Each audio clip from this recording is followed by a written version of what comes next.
you already know. Turn it up, lean back, feel the breeze. Late night truths drifting through the trees. It's for the culture, by the culture. Brainley's got the soul to show ya. Breaking it down, lifting it higher. Feel the rhythm, spark the fire. Headlines flip with a soulful twist. Behind the scenes where the magic sits. It's the heartbeat of the now and the then, where the story starts and never ends. Tune in, lean and feel the groove. Every moment, a vibe you can't lose. It's for the culture, by the culture. Brainley's got the soul to show ya. Breaking it down, lifting it higher. Feel the rhythm, spark the fire.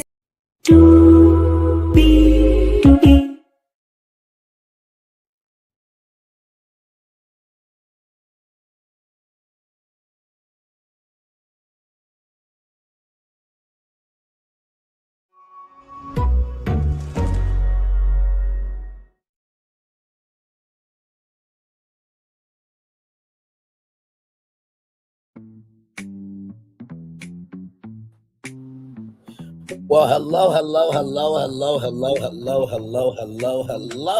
to you, and you. Welcome into another edition of Brantley's Virtual Tour Live. We are live on tour on this Friday night, the 26th of December, 2025. Y'all, next week we'll be into a brand new year, new destinations. Child, what will we cover in the new year? Only God knows, okay? But as of right in this space right here, right now, rather, we're going to talk about Milagro Gramz, because there has been a motion to reinstate the defamation. That's right. You remember how it was $75,000, but then it got dropped down to $59,000. Then there was the whole thing of, because Milagro is supposedly new media, said no one ever though, that she was supposed to get a, cease and desist and all that stuff. So let's get into it. Higher is waiting, low is available, but either way, we gotta go on tour. Yes, indeed, we do. Let me take down this iconic intro here. You see that virtual tour background? Yes, you do. You hear that virtual tour music? Yes, you do. And then there is me. Hey, everybody, welcome in. Yes, I got my hair cut. Shout out to my dad. Love my dad. One of the greatest dads I've ever had. Also, my bio dad in Little Rock, Arkansas. Shout out to the 15 people here. Thank you so much. And by the way, y'all, tonight at 8:30, I want y'all to be here because we are going to do something brand new. Okay, I know what you're thinking. Brand new? Brand new? Yes, that brand new. So here it is here. Right here. Brantley's virtual tour jumper crawl. I cannot tell you how it's going to go down, but believe me, you definitely going to want to be here for it. So with that being said, here we go. Here it is. Shout out to Document Tings on Twitter. Okay. So this was entered in the docket on December 23rd, 2025. Megan Pete, the plaintiff versus Milagro Elizabeth Cooper, defendant. Plaintiff's motion to reinstate jury verdict as to defamation claim and to amend final judgment or renew motion for judgment as a matter of law and incorporate memorandum of law. Right. So here we go.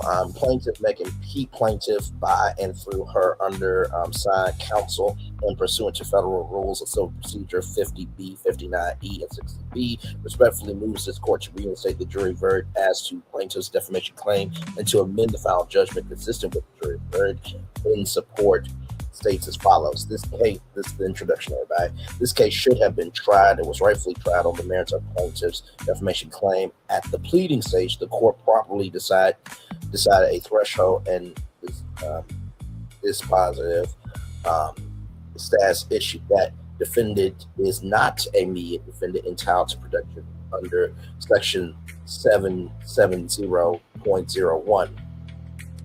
That ruling, which was not challenged by defendant, governed sequential proceedings. The parties proceeded through discovery and trial preparation in reliance on that ruling under the law of the case doctrine. That legal determination governed later stages of this case. absent a recognized exception. Despite the fact that defendant never moved for reconsideration of that ruling, never moved for summary judgment on the basis that she is immediate defendant entitled to pre-suit notice, never included this issue in the parties' joint pretrial stipulation, and never raised this issue at the October 30th, 2025 pretrial conference. Defendant led the court astray at the November 10th, 2025 final pretrial conference and during the trial, and rejected the defendant's status defense into the trial. The court ultimately allowed the inclusion of several special interrogatories in the verdict form concerning defendant's status as immediate defendant, including one specifically asking whether defendant was immediate defendant. The jury returned a verdict for plaintiff on defamation, but answered the interrogatory asking whether defendant was a immediate defendant in the affirmative. The court then entered a final judgment that did not include the jury's verdict as to plaintiff's defamation claim, because the jury's conclusion that defendant was an immediate defendant precluded judgment for plaintiff on the defamation per se claim. This outcome impermissibly allowed defendant a second bite at the apple on a settled legal issue. It should be corrected. This motion does not seek to relitigate matters already properly decided, nor to present new evidence. Instead, plaintiff asked the court to correct the legal error that directly affected the outcome of the case. In this case, the submission and use of an ultimate status question that the court had already decided as a matter of law. Relief under rules 50B, 59E, and 60B is warranted to correct this error and prevent manifest injustice. So basically, what this is saying here is that when they were doing discovery, right, and when they were setting up the plot of this trial, right, the main issue here at the pleading stage, the court decided a threshold and dispositive status issue that defendant is not immediate defendant entitled to protection under 770.01. So at the pleading stage, right, the court properly decided that threshold, that defendant is not immediate defendant entitled to protection, right? So because of that, they now want that to stand after the fact. Hello, Kayla, welcome in, and hello, Heather, welcome into you as well. So this is the thing, right? I believe that this could actually work, because at the beginning, middle, end of the day, as we all saw, right? Because we covered it. Let me go back to our channel here for a minute. Let me go back to our channel. Let me see here. Go back to our lives. Yeah, we streamed one day ago. Milagro Gramz going off about how she wasn't chosen to be on the list, this, that, and the third, And, you know, Milagro made a response saying, I never want to move to New York. Never want this, that, and the third. And of course, the mob radio, the cult that they are, agreed with their leader, but it was a backhanded compliment, right? So you were big mad that Armand was on the list, but yet you weren't on the list, and then you said that you didn't want to do it anymore, which media defendants don't have that type of energy in how they speak, right? They just don't. So it's like, do you want to be new media or do you not want to be new media? That's the question. And I do believe also too that they could have honed in on this more in the trial, but also too in the trial it was to the point of, did Milagro Cooper did what she did? Did Milagro Cooper do the crime that Megan Thee Stallion accused her of? And we found out that yes, of course, she was guilty. So yes, indeed. Let's get back to this here. So factual background, defendant exhibits nothing that immediate defendant would. She, 1, is not objective, disinterested, or neutral reporter. 2, makes biased commentary intended to promote her business. 3, disclaims being a journalist and flouts its code of ethics as inapplicable to her. And 4, disseminates false and derogatory messages that misinform the public.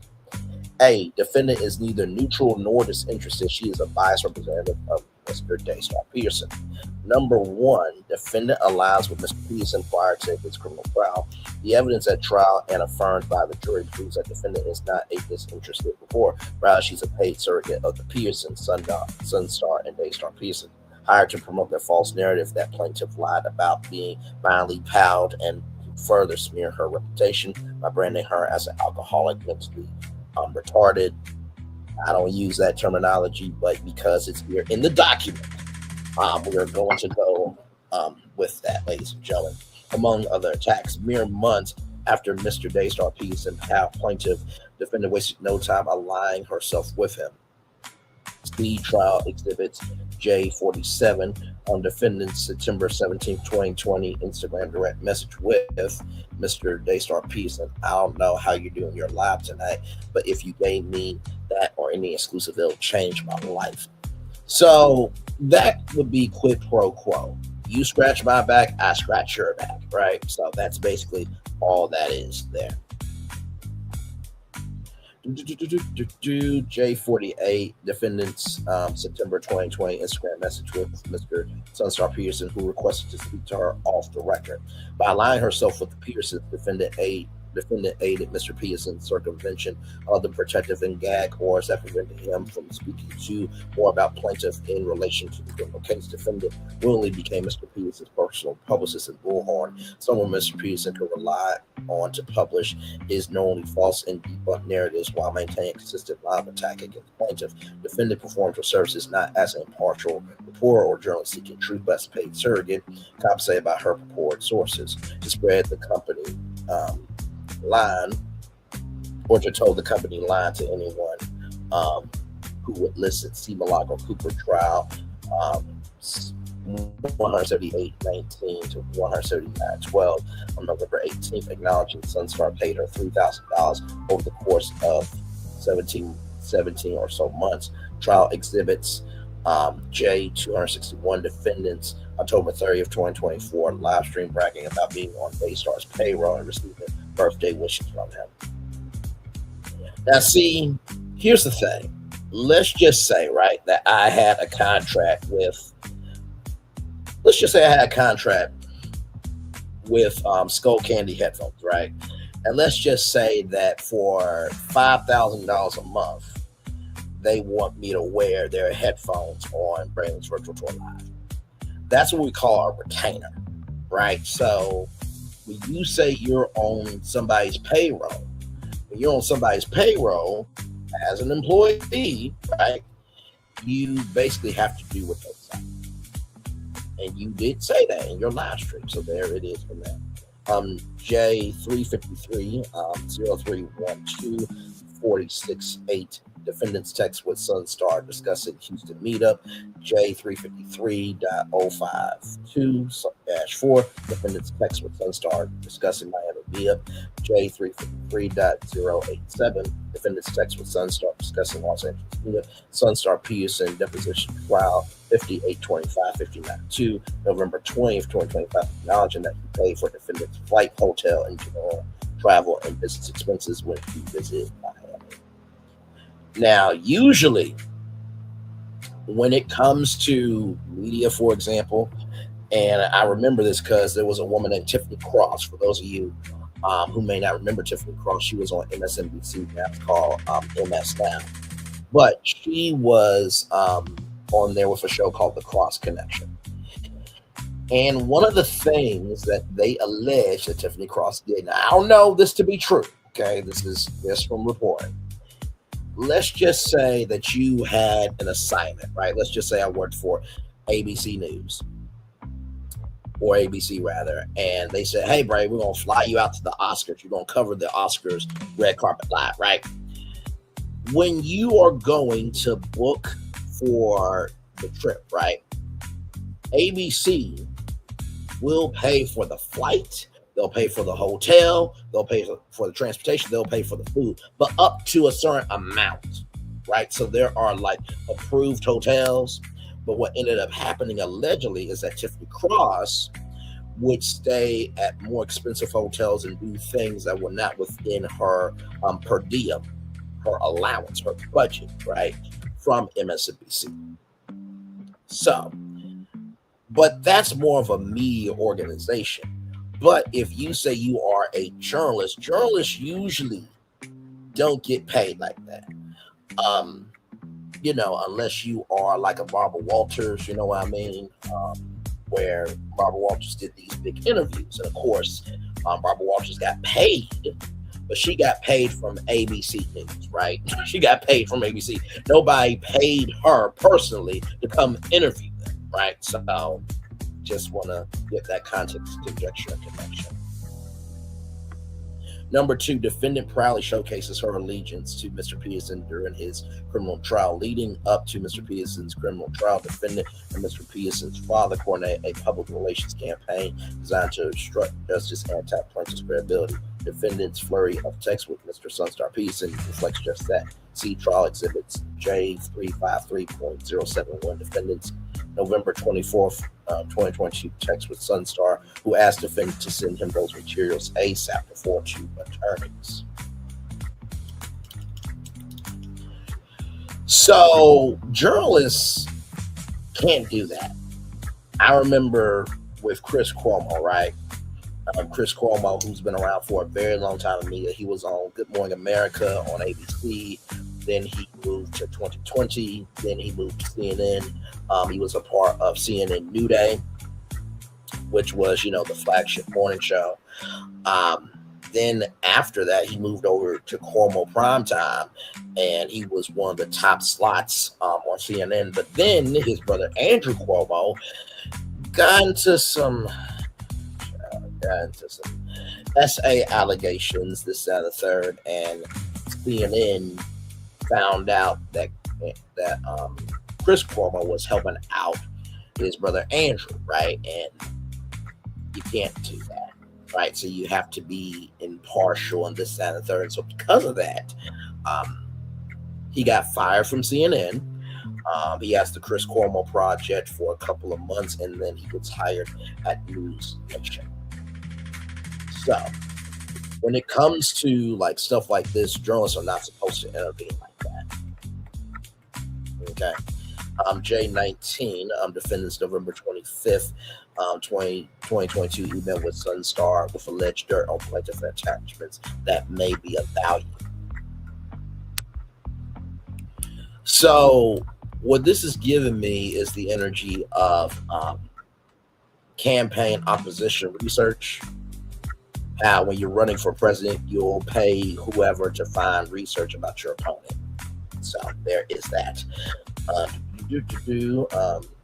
Right here, J353.073, defendants December 2nd, 2022, Texas Sunstar for alleged dirt on plaintiff. J353.074. 5 defendants December 7th, 2022 text with Sunstar, who asked defendant to call him ASAP to discuss breaking news on a detective involved in today's star case. Defendant scoured the universe and dug up every dirt, whether true or false, but that was not defendant's sole role. Peterson's knew that with every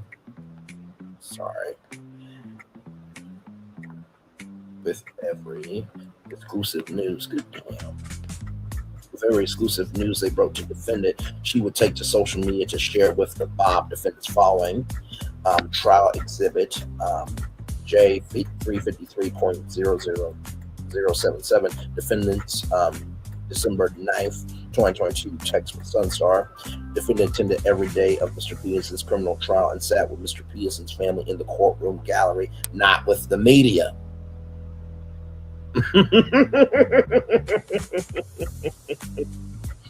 Yeah. I think this has the makings of something. I really, really do. Because think about this. When the Diddy trial happened, right? There was nobody from the media sitting with Diddy's family. When it came to the Jonathan Majors case, nobody was sitting with Jonathan Majors' family. When it came to the R. Kelly case, nobody was sitting with R. Kelly's family. When it came to the Harvey Weinstein trial, no one of the media was sitting down with Harvey Weinstein.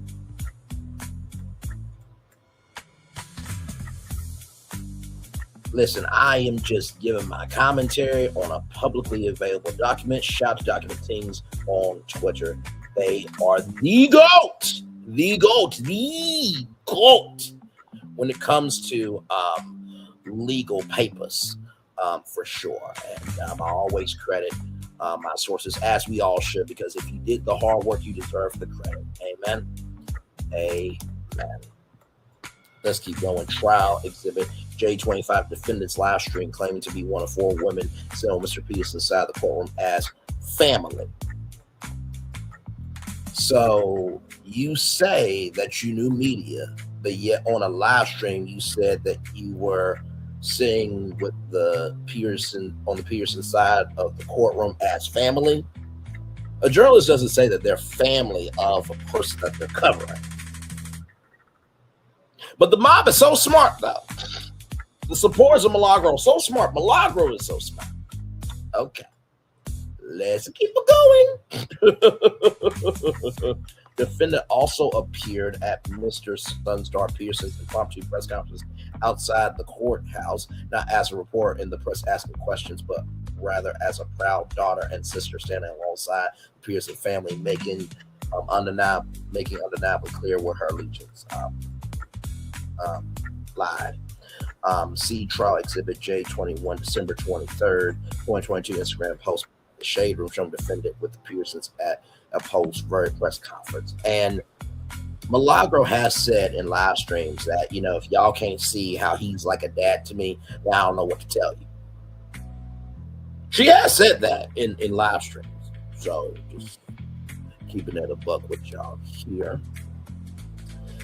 Even after Mr. Peterson sat in prison as convicted felon for empowering plaintiff, defendant not only made contact with him, but crossed the line no disinterested report would. She flirted with Mr. Peterson, report her information status instead of discussing legal strategies, alleged new evidence, investigating facts relating to Mr. Peterson's bill, or even Mr. Peterson's music career. Any other news, defendant Mr. Peterson shared love notes, compliment one another's looks, and expressed mutual adoration. Unadmitted trial exhibit J383 defendants June 2nd, 2024 Instagram direct message with Mr. Peterson. Mr. Peterson looking fire still. Defendant, I know you were in there, trauma. Whoever crosses your path, I love you. When plaintiff first sued defendant, she hired the same law firm, Unite the People, that represents Mr. Peterson in his appeal. She did so despite recognizing there might be a conflict of interest. And not to mention too, she cannot pay that organization. She cannot pay that organization of Unite the People. And also too, one of her attorneys just dropped off the case. And that same judge that was in the trial approved that because Milagro is broke $10,000 in the hole. Her words. Now, I know what everybody's saying. Good damn, Braylon. Really? You covering this shit again? Yes, I am. Because we all knew, well, the ones that were smart enough to know that this was going to be far from over. Because that's the thing. Everybody thought, okay, the verge was the verdict. No. It is fine-tuning everything after the verdict. That's where the real work begins. So, and not to mention, this case is a huge media story, right? So it's dealing with politics, it's dealing with race, it's dealing with culture, it's dealing with entertainment, and it's also dealing with the creator economy. So, and not to mention too, it's like she a public figure, so it comes with the territory. You know what I mean? So you can't be that big outside where you can talk about everybody else, but nobody can talk about you. Even Wendy Williams, right? As much as Wendy Williams did this, that, and the third, when it came to what she and Kelvin Hunter went through, she said, no, it's only fair to talk about me. I talk about everybody else. So even Wendy Williams understood the assignment, right? So, yes, indeed. Hopefully, her conservatorship ends this year, and 2026, we'll see Wendy Williams outside. Yes, indeed. Let's see here. The Milagro Cooper trial 140, 16 through 18, November 18th, 2025. Question, and did you talk about potential conflict of interest because they unite the people also represent Taurus? Oh, no. Let me get myself. Ooh. Getting older, child. Getting older. But it's a blessing to still be here. Answer, I believe I brought that up. Caesar McDowell deposition trial 2023-2021, November 19th, acknowledging that he recalls hearing that Mr. Peterson asked about potential conflict of interest, but claimed to not remember why it would be a conflict. Also see trial exhibit J 433.317 through 19. Defendants December 18th, 2024 text with Sunstar discussing how to explain away $3,000 in payments. Sunstar, great, very good, but you should send it to the lawyers. I'm waiting to hear from Caesar, CEO of Unite the People. Why would you have to explain away $3,000 payments if you are a journalist?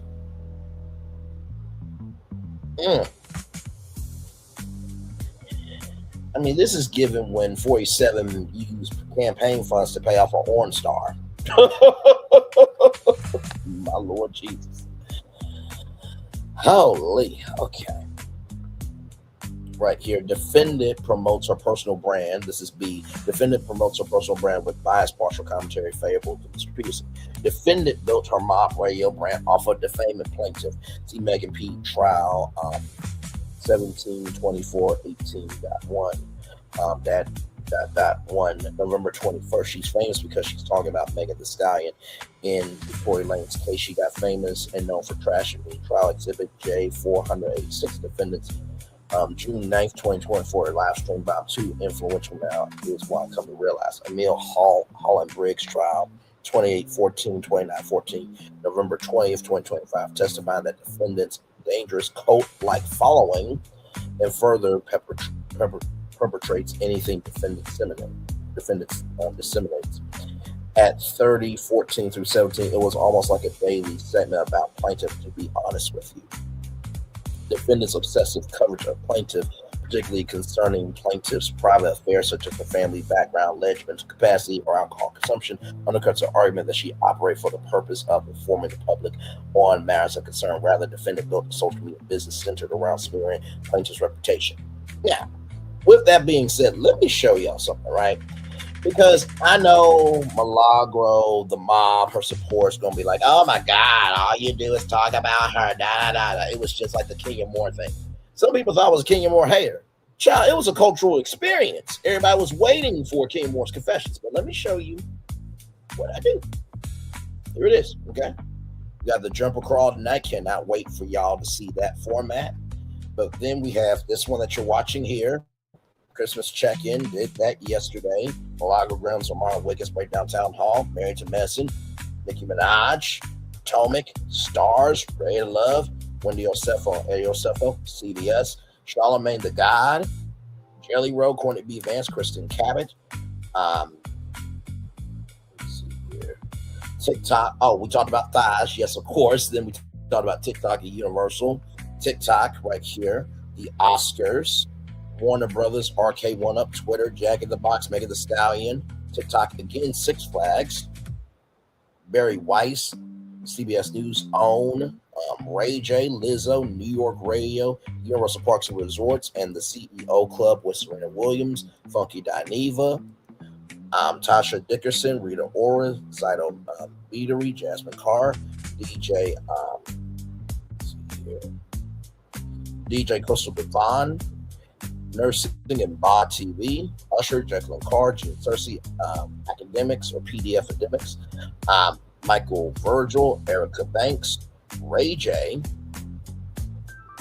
and Demi Perry. So do you see how we have content over here that is speaking about anything and everything, and that's not going after one particular person? Okay. Here's the trial covered every day. The Braxtons, Britt Eady, Universal Epic Universe, talking about Wicked, talking about Wicked 3 movie breakdown, if there's the potential for that. Talked about Bravo right there. celebrating 12 years of our channel, speculating about Epic Universe, Six Flags. Right here, that's 1, 2, 3, 4, 5, 6, 7 different topics there. Brantley's Virtual Tour House Tour, Epcot Resort, Funko rebrand. So you see how where it's with me, no one can sue me because I'm not going after one particular person compared to Milagro, right? So when Milagro says, oh, I never meant to hurt her, this, that, and the third, you said, and I quote, I ain't taking nothing back and sue my ass. That's what you said, right? So let's get back to this motion here. C, defendant conceded she's not a journalist. Defendant repeatedly admitted throughout trial that she's never been a journalist. She's disclaimed any any affiliation with traditional journalists or reporters, and admits she's never looked into the ethics required for journalists. Rather, Milagro Cooper trial 252. 6 through 7, November 24, 2025. Defendant does not believe that the journalistic code of ethics apply to her. She will only follow them if they will rework to comply with her understanding of the way the world works now. So you could understand the weight of what you've done. What makes you think you're going to follow rules if they're reworked for you? Because if you couldn't follow the basics, what makes you think somebody's going to rewrite the rules so you can get away with more bullshit? I'm just asking a question. That's all I'm doing here. I'm just asking a question. Here we go. Milagro Cooper trial 12/1 through 3, November 25th, 2025. Defendant also made prior statements on her live streams disavowing any claims to being a journalist. I'm going to read all of this 3 times, okay? Here we go. At what point in time haven't I told you to go do your own independent research? At what point in time hasn't this show read that this was for entertainment purposes? At what point in time did you really think I was getting up here and I told you I have a psychology and criminal justice degree? I ain't never told you I went to school for journalism. What fucking article did I write that I posted and said, y'all read this? What the fuck are y'all talking about? I don't think I'm anything, but I know I'm a person that gets under your skin. You don't need to be a journalist to see something, give an opinion on it. So my whole thing is, if I'm not trying to be a journalist and I'm not, what the fuck you mad about? Because I shouldn't be regarded as a news source any damn way. I'm going to read that 2 more times. At what point in time haven't I told you to go do your own independent research? At what point in time hasn't this show read that this is for entertainment purposes? At what point in time did you really think I was getting up here and I told you I had a psychology and criminal justice degree? So you have a criminal justice degree, but yet you got your ass caught up based on your own bullshit, and you couldn't understand the psychology of caring about another fucking human being's feelings, thoughts, and emotions. But yet you're new media. Let's keep going. I ain't never told you I went to school for journalism. What fucking article did I write that posted and said, y'all read this? What the fuck are y'all talking about? I don't think I'm anything, but I know I'm the person that gets under your skin. You don't need to be a journalist to see something, give an opinion about something. My whole thing is, if I'm not trying to be a journalist and I'm not, what the fuck you mad about? Because I shouldn't be regarded as a resource any damn way. One more time. For the one more time. At what point in time haven't I told you to go do your own independent research? At what point in time hasn't this show read that this is for entertainment purposes? At what point in time did you really think I was getting up here and I told you I have a psychology and criminal justice degree? I ain't never told you I went to school for journalism. What fucking article did I write that I posted and said, y'all read this?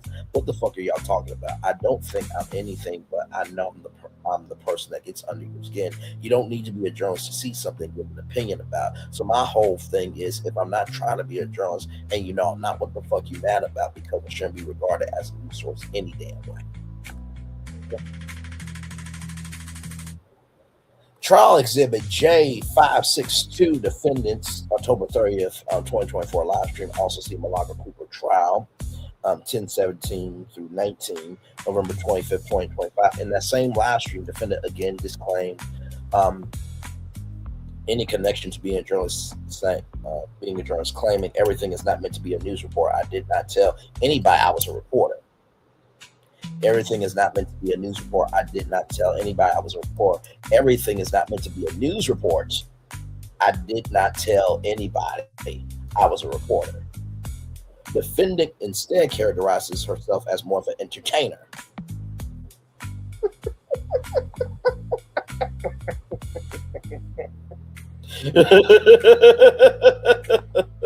Wait a minute. Hang on.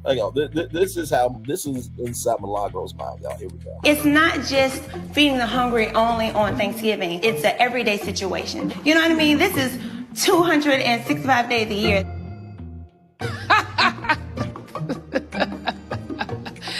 That is funny. 265 days? Where the hell that bitch live at? It's not. Apparently that bitch lives in Houston, Texas. Let's keep going. Defendant instead characterizes herself as more of an entertainer.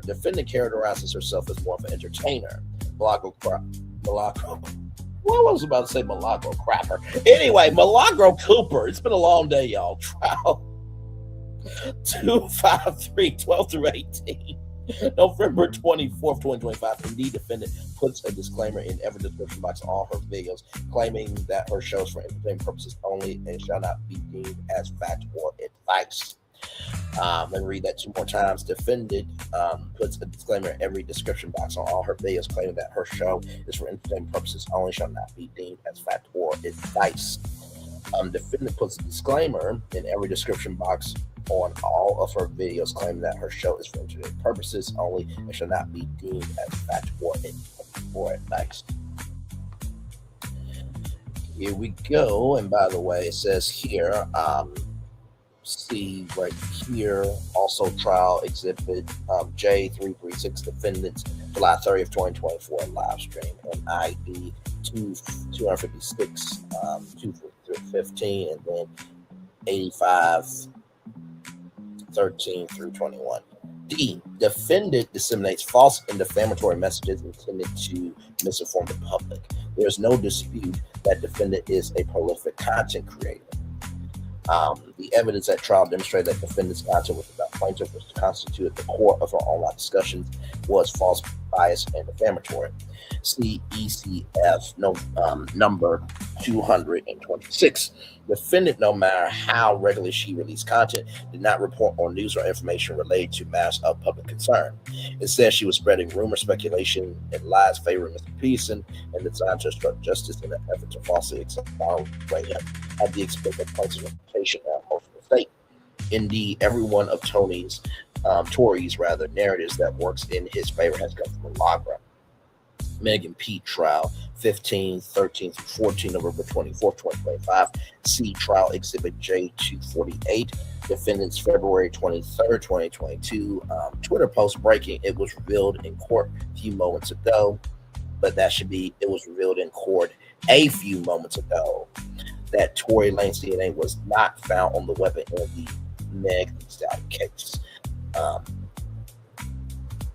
You should have just put the A in because it's Megan Thee Stallion, not Meg the Stallion. You are a supposed journalist. Listen, Megan P. trial 135-19-22, November 20th, 2025. So Milagro tweeted this before court, and it's just what everybody still believes to this day. People still think that Tory did not pound me because Milagro tweeted that his DNA was not on the pound. That's not true. Trial exhibit J299, defendants, July 30th, 2024, live stream, claiming I believe that the damn girl stepped on glass or ricochet shit came and fucked up. Whatever you say happened, I don't believe it. So you got to work under the skies that I don't believe that she got harmed that way. I'm going to read that two more times. I believe that the damn girl stepped on glass or ricochet shit came and fucked up. Whatever you say happened, I don't believe it. So you got to work under the skies that I don't believe that she got harmed that way. One more time. I believe that the damn girl stepped on glass or ricochet came and fucked up. Whatever you say happened, I don't believe it. So you got to work under the skies that I don't believe And I don't believe she got harmed that way. Now, why am I repeating that, right?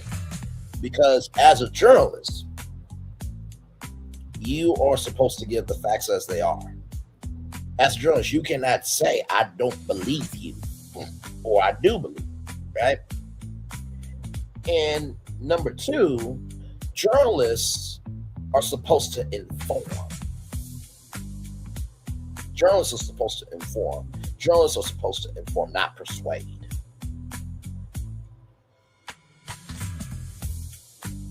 Well, hey, listen, what do I know? I'm just a black man talking on YouTube. Not like we're getting close to 1 million views or anything off of integrity, accountability, and responsibility or anything. Oh, wait, we are getting there. Oh, my Lord Jesus, Milagro trial, 71, 3 through 5, November 18, 2025, claiming she was merely posing a question by falsely claiming the POW and bullet fragments were missing. Procedural background: the only time defendant raised the media defendant issue prior to trial was at the pleading stage in her motion to dismiss. CECF number 30, the court disagreed with defendant and denied her motion on that ground. CECF number 36, the court relying on the well-pled facts, found that defendant lacked media status because he was a longtime mouthpiece for Daystar Pearson, plaintiff's assaulter, and his father, Sunstar. Number 2, worked in concert with Pearson to harass and discredit plaintiff on Pearson's behalf. And number 3, publicly admit that she's not a journalist. Defendant never moved for reconsideration of the court's ruling, nor defendant moved for summary judgment at all, let alone that she was a media defendant entitled to receive notice. Let me read that 2 more times. Okay, let me read that 2 more times. The only time defendant raised the media defendant issue prior to trial was at pleadings in her motion to dismiss. The only time defendant raised the media defendant issue was prior to trial was at the pleading stage in her motion to dismiss. So here's the thing, right? She came on big, bad, and bold, this, that, and the third, just like Tasha K. I'm gonna wipe my ass with the cease and desist, right? We all remember that. If you didn't do nothing wrong, why were you trying to file a motion to dismiss? If you did nothing wrong, why were you trying to file a motion to dismiss? If you did nothing wrong and you went after what you believed in, supposedly your words, and you are protected under the freedom of speech of the First Amendment, freedom of speech, then why did you file a motion to dismiss? Why did you try to become a media defendant if you did nothing wrong? Why did you try to become a media defendant if you did nothing wrong? Why did you try to become a media defendant if you did nothing wrong? Okay. I'm just asking questions here, ladies and gentlemen. That's all I'm doing. That's all I'm doing.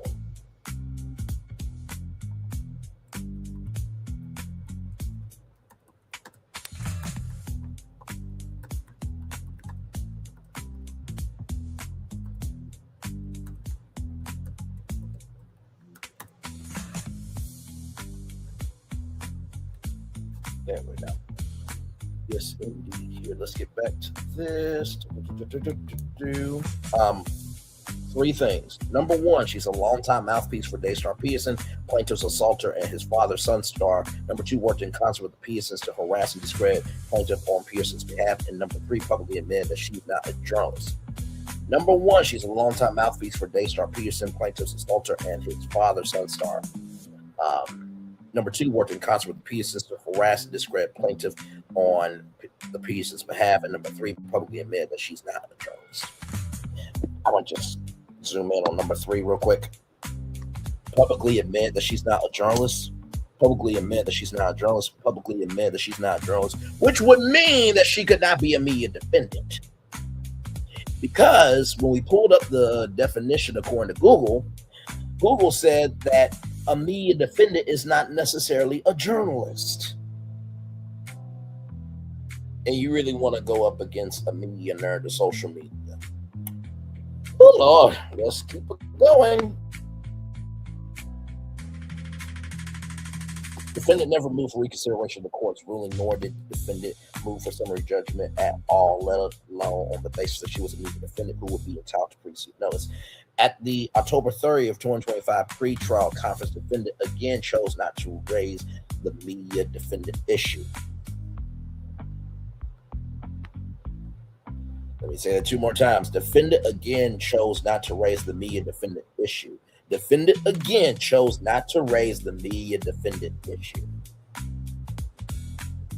So Milagro didn't even consider herself media. She didn't even consider herself media. Right?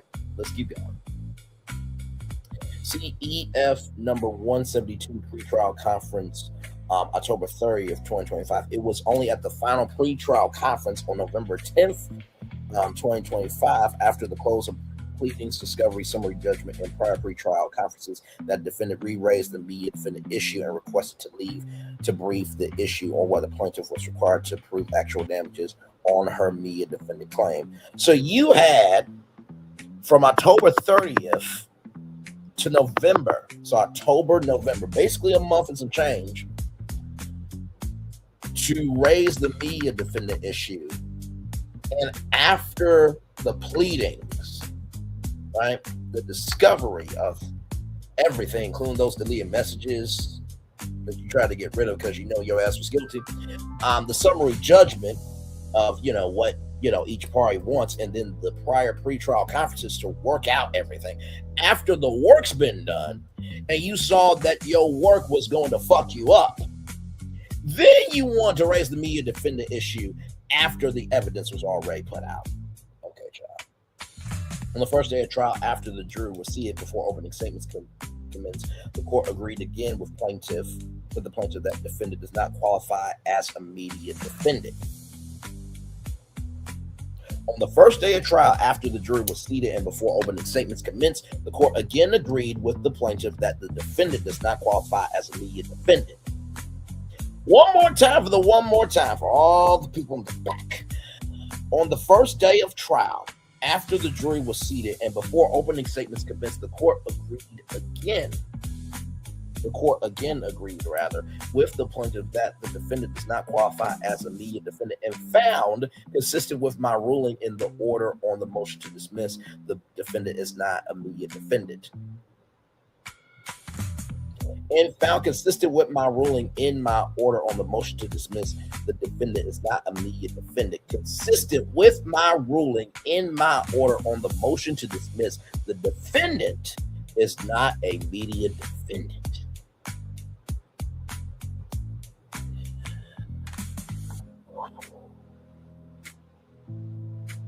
Child, listen.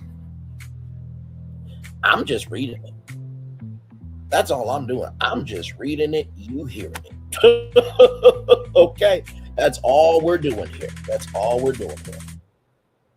Trial, 97-16 through 25, November 17, 2025. Unlike at the pleading stage, the court based its ruling with the full benefit of the evidentiary record. It considered defendant's own statements made during her depositions, as well as her live streams disclaiming any characterization as a journalist. It considered defendant's own statements made during her depositions, as well as her live streams disclaiming any characterization as a journalist. It considered defendant's own statements made during her depositions, as well as her live streams disclaiming any characterization as a journalist. CEEF number 183. Nonetheless, on the fifth day, good Lord Jesus, man. On the fifth day of trial, defendant had testified. Her counsel again sought to re-inject the twice rejected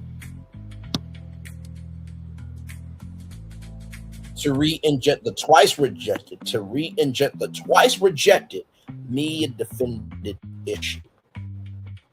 Okay. So on the fifth day, Milagro's counsel wanted to try the media defendant issue again. That's like, I'm just going to say it. Milagro is the female version of P. Diddy in this fact that I'm about to say.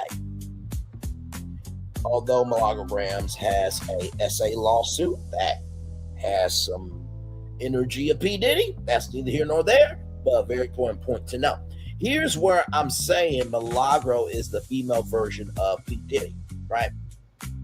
Remember how Diddy has been trying to get out of jail for so long, and he's been filing motions, this, that, and the third, even though Judge Arn Samiri rejected it so many times already?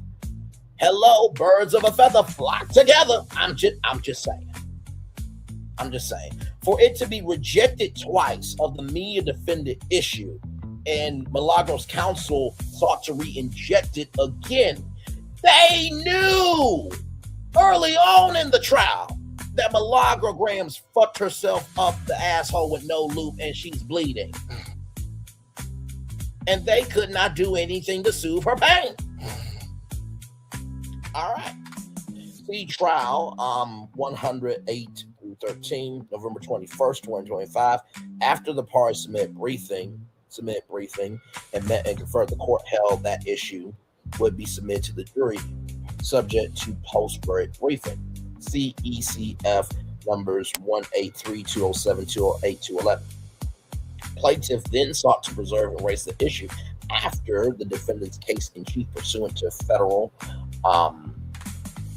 P code.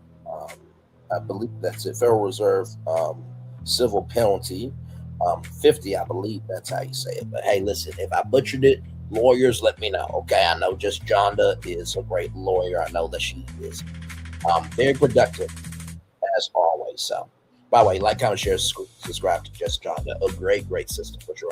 The court advised the plaintiff could reserve on the motion. See trial 122, 5 through 9, November 25th, 2025. Later that day, at the final charging conference, when jury instructions were being finalized, the court determined that the effects of the defendant's purported media defender status was not for the jury to decide. Okay? So when this happened, right, on the last day, that was for the jury to decide if Milagro was a media defender or not as an advisory suggestion for the judge. Let me say that 2 more times. The jury was supposed to check yes or no if Milagro was supposed to be a media defendant as their recommendation suggestion for the judge to, glean from. One more time for the one more time. The jury decided if Milagro was a media defendant not to define defamation, but as a advisory recommendation to the judge. Okay? Because remember how, everybody, well, not everybody, child, but a very mob cult, how can I put it? A very select group of mob radio cult-like people kept saying, well, she's new media. The jury decided. No. It was on an advisement to the judge. Okay. So right here, let me go back. Later that day, the final charging conference, when jury instructions were being finalized, the court determined that the effects of the defendant's report media status were not for the jury to decide. Let me read that one more time. Later that day, at the final charging conference, when jury instructions were being finalized, the court determined, not Mabreo determined, not Milagro determined, not Milagro's counsel determined, not her supporters determined, not anybody who believed their social capital could have the weight of being felt to make a decision decided. It was the court that decided that the effects of the defendant's purported media defendant status were not for the jury to decide. Right here. Court, in your proposed jury instructions that I reviewed, you now have my edits on. I did not include language regarding effects of media defendant status. Somebody did. I don't think that's a jury issue, what the effect of their finding is. I don't think that's a jury issue what the effect of their finding is. I don't think that's a jury issue what the effect of their finding is. So whatever effect of their finding is, whether they believe she was a media defender or not, that was what they were supposed to. They were supposed to give their opinion of if Milagro was a media defendant, not to decide if she was a media defendant. That would be up to the judge. Okay. Plaintiff clarified that the purpose of including language on potential consequences in jury instructions was to clarify for jurors, even if the defendant was media defendant, that plaintiff would still be entitled to actual damages with the court, which the court affirmed as a question of law and not a jury issue. Court, right? It is not a jury issue. Right? It is not a jury issue. Right? It is not a jury issue. The court then reiterated that it would address the consequences of a media defendant finding post-verdict. The court then reiterated that it would address the consequences of a media defendant finding post-verdict. The court then reiterated that it would address the consequences of a media defendant finding post-verdict. Okay, let's keep going. November 26, 2025, the jury began deliberations. On December 1st, the jury rendered a unanimous verdict in plaintiff's favor on all three of her claims: 1, defamation per se; 2, intentional infliction of emotional distress, IIED; and 3, promotion of an altered sexual depiction. Let me read that 3 more times for everybody in the back who thought Milagro won. Let me read it 3 more times. On November 26th, 2025, and by the way, today is the 1-month anniversary since the verdict. Today is December 26th, 2025. There it is. On November 26th, 2025, the jury began deliberations. On December 1st, the jury rendered a unanimous verdict. Unanimous means everybody agreed. For Milagro, I know everybody in Milagro didn't finish high school. Probably didn't go to college. Some of y'all got your GED, which nothing wrong with GED. Life is life. But we're talking about comprehension skills and understanding. If you can see that when somebody fucks up, there are consequences for what they do. So what they do plus how they move equals consequences. What they do and how they move equals consequences. What they do and how they move equals consequences. Right? So we know some of y'all were just basic on your state placement test, but that's neither here nor there. Let's roll on. One more time. On November 26, 2025, the jury began deliberations. On December 1st, the jury rendered a unanimous verdict in the plaintiff's favor on all 3 of her claims: defamation per se; 2, intentional infliction of emotional distress, IIED; and 3, promotion of an altered sexual depiction. On November 26, 2025, the jury began deliberations. On December 1st, the jury rendered a unanimous verdict in the plaintiff's favor on all 3 of her claims: number 1, defamation per se; number 2, intentional infliction of emotional distress, IIED; and 3, promotion of an altered sexual depiction. Specifically, with regard to plaintiff's defamation per se claim, the jury found that 1, defendant defamed plaintiff. Let me read that 2 more times. The jury found that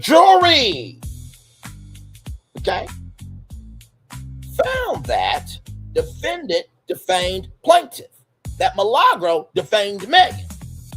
Okay. Number 2, such defamation caused plaintiff actual damages. Such defamation caused plaintiff actual damages. Such defamation caused plaintiff actual damages.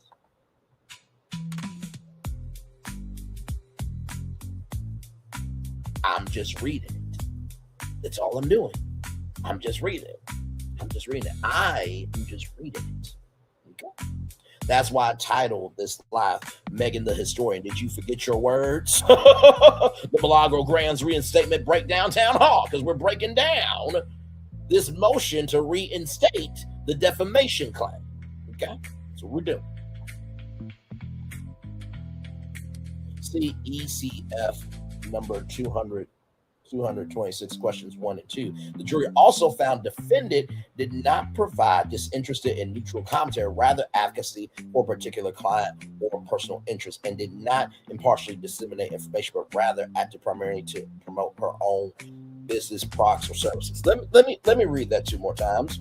The jury also found that defendant did not provide, did not, D-I-D-N-O-T,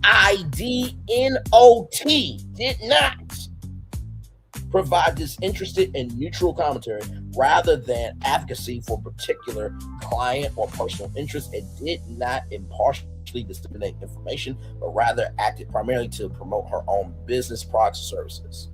The jury also found that defendant did not provide disinterested and neutral commentary rather than advocacy for a particular client or personal interest, and did not impartially disseminate information, but rather acted primarily to promote her own business products or services. ECF number 226, questions 3 through 5. Despite finding that defendant failed to provide disinterested, neutral, and impartial commentary and used her platform for her own business interest, the jury determined that defendant qualified as a media defendant. Qualified, which means just like you apply for a job. Oh, congratulations, you met the qualifications, but she did not get approved as a media defendant. She was qualified as a media defendant, but she did not get approved as a media defendant. She got qualified as a media defendant, but she did not get approved to be a media defendant. Okay.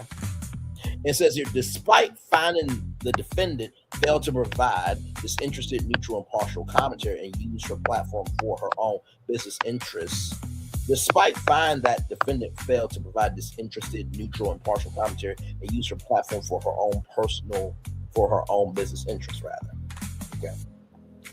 Throughout jury deliberations, the jury had expressed confusion as how to properly evaluate media defendant factors.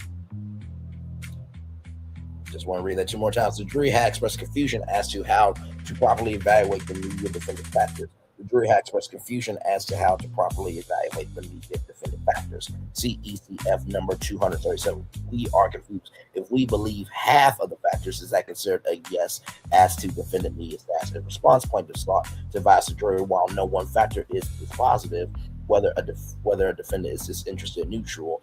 Answer to question 3 on the verdict form is the most important factor under the circuit's precedents. Plaintiff's counsel trial 5-4-6-2. December 1st, 2025, plaintiff also sought to advise the jury that answering yes to a majority of questions 3 through 7 does not mean that you must answer to question 8 that defendant is a media defendant. I'll say that again. Plaintiff also sought to advise the jury that answering yes to a majority of questions 3 through 7 does not mean you must answer yes to question 8 that defendant is a media defendant. Plaintiff also sought to advise the jury that answering yes to a majority of questions 3 through 7 does not mean you must answer yes to question 8 that defendant is a media defendant, and vice versa. So, if they answered questions 3 through 7, but they checked, no, she is not a media defendant, then there it is. So basically on question 8 is the defining question that determines the yay or nay. So question 8 is the question that defines all. Question 8 is the question that defines it all, and vice versa. Defendant, while agreeing that no one factor is outcome determinative, arguing that a finding for half of the factors would mean defendant qualifies as media defendant. Defendant's counsel, ID at 6-3-13, the court ultimately instructed the jury that there is no set number. ECF number 237, the jury as such did not receive further guidance as to which specific factors should be given greater weight than others. Therefore,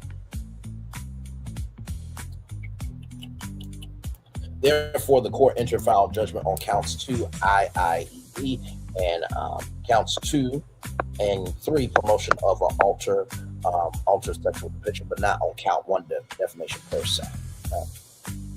So we got all that. Okay, now I know that was a lot, but basically it's just saying, bitch, you fucked your own self up. By saying you're not a media defendant, saying that you were a daughter and you got paid. That's basically all that is, right? Everything that I just read. And also, too, that question 8 was the defining question, and that Milagro was found guilty on all 3 counts, okay? So here's the memorandum of law. Number 1, legal standard pursuant to federal R civil P59E, a party may seek to alter or amend the judgment if a motion is filed within 28 days after the entry of judgment. The court may grant a Rule 59E motion to correct clear error of law or fact or to prevent manifest injustice. That 2 more times. Pursuant to federal R civil P59E, a party may seek to alter or amend a judgment if a motion is filed within 28 days after entry of judgment. The court may grant a Rule 59E motion to correct clear error of law or fact or to prevent manifest injustice. Pursuant to federal R civil P59E, a party may seek to alter or amend a judgment if a motion is filed within 28 days after entry of judgment. The court may grant a Rule 59E motion to correct clear error of law or fact or to prevent manifest injustice. So, I don't know if this is true or not, but this is my logic, right? It's almost like if you are getting sued, right, and you have a court date.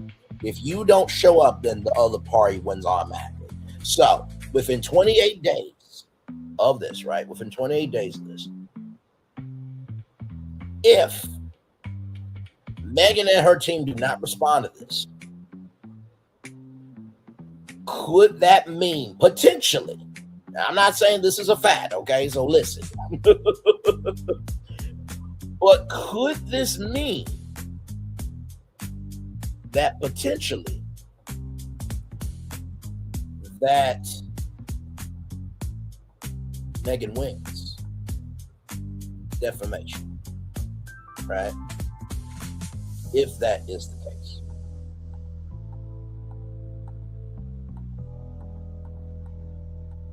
Give me a moment, y'all.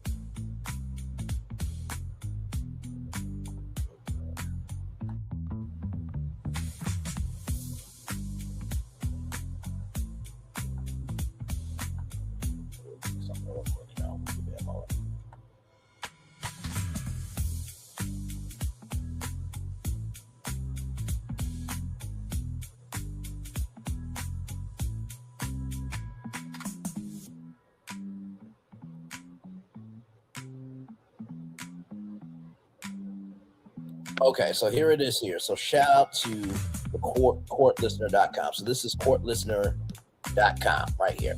Courtlistener by free.law. Now I'm going to scroll down here.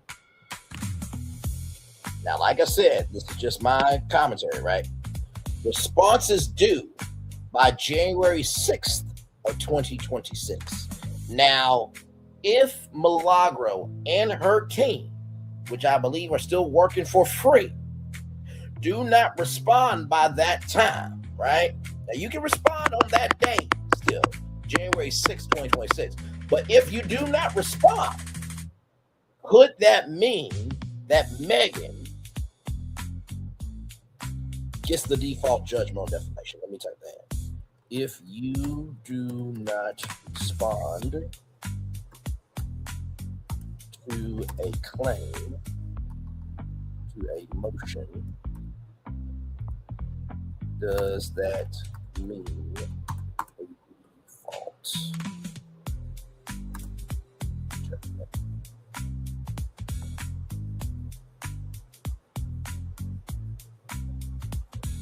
Okay, here it is here. Here it is here. Yes, generally failing to respond to a lawsuit's initial complaint or critical court motions can lead to a default judgment. Let me zoom in here. Yes, generally, failing to respond to a lawsuit's initial complaint or critical court motions can lead to a default judgment. Yes, generally failing to respond to a lawsuit's initial complaint or critical court motions can lead to a default judgment where the court rules in favor of the moving party, granting them what they asked for, as you've essentially forfeited your right to contest the claims. However, it's not always automatic. The other side must file a formal motion for default judgment, and courts have discretion to set aside a default if you show good cause, like not being properly notified or a genuine mistake. So critical court motions. Let's go back to this, right? Because right here it says party may seek to alter or amend a judgment if a motion is filed within 28 days after entry of judgment.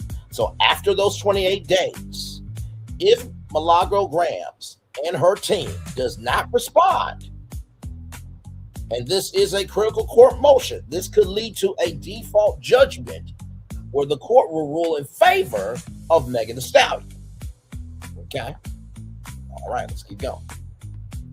Similarly, under Federal R Civil P 60B provides that a court may grant a post-judgment motion under certain circumstances. Number one, mistake, aberrant, surprise, or excusable neglect. Number two, newly discovered evidence that with reasonable diligence could not have been discovered in time to move for a new trial under Rule 59B. 3, fraud, whether previously called intrinsic or extrinsic, misrepresentation or misconduct by an opposing party. 4, the judgment is void. 5, the judgment has been satisfied, released, or discharged. It is based on earlier judgment that has been reversed or vacated, or applying it respectively. It is no longer applicable, or any other reason that justifies relief.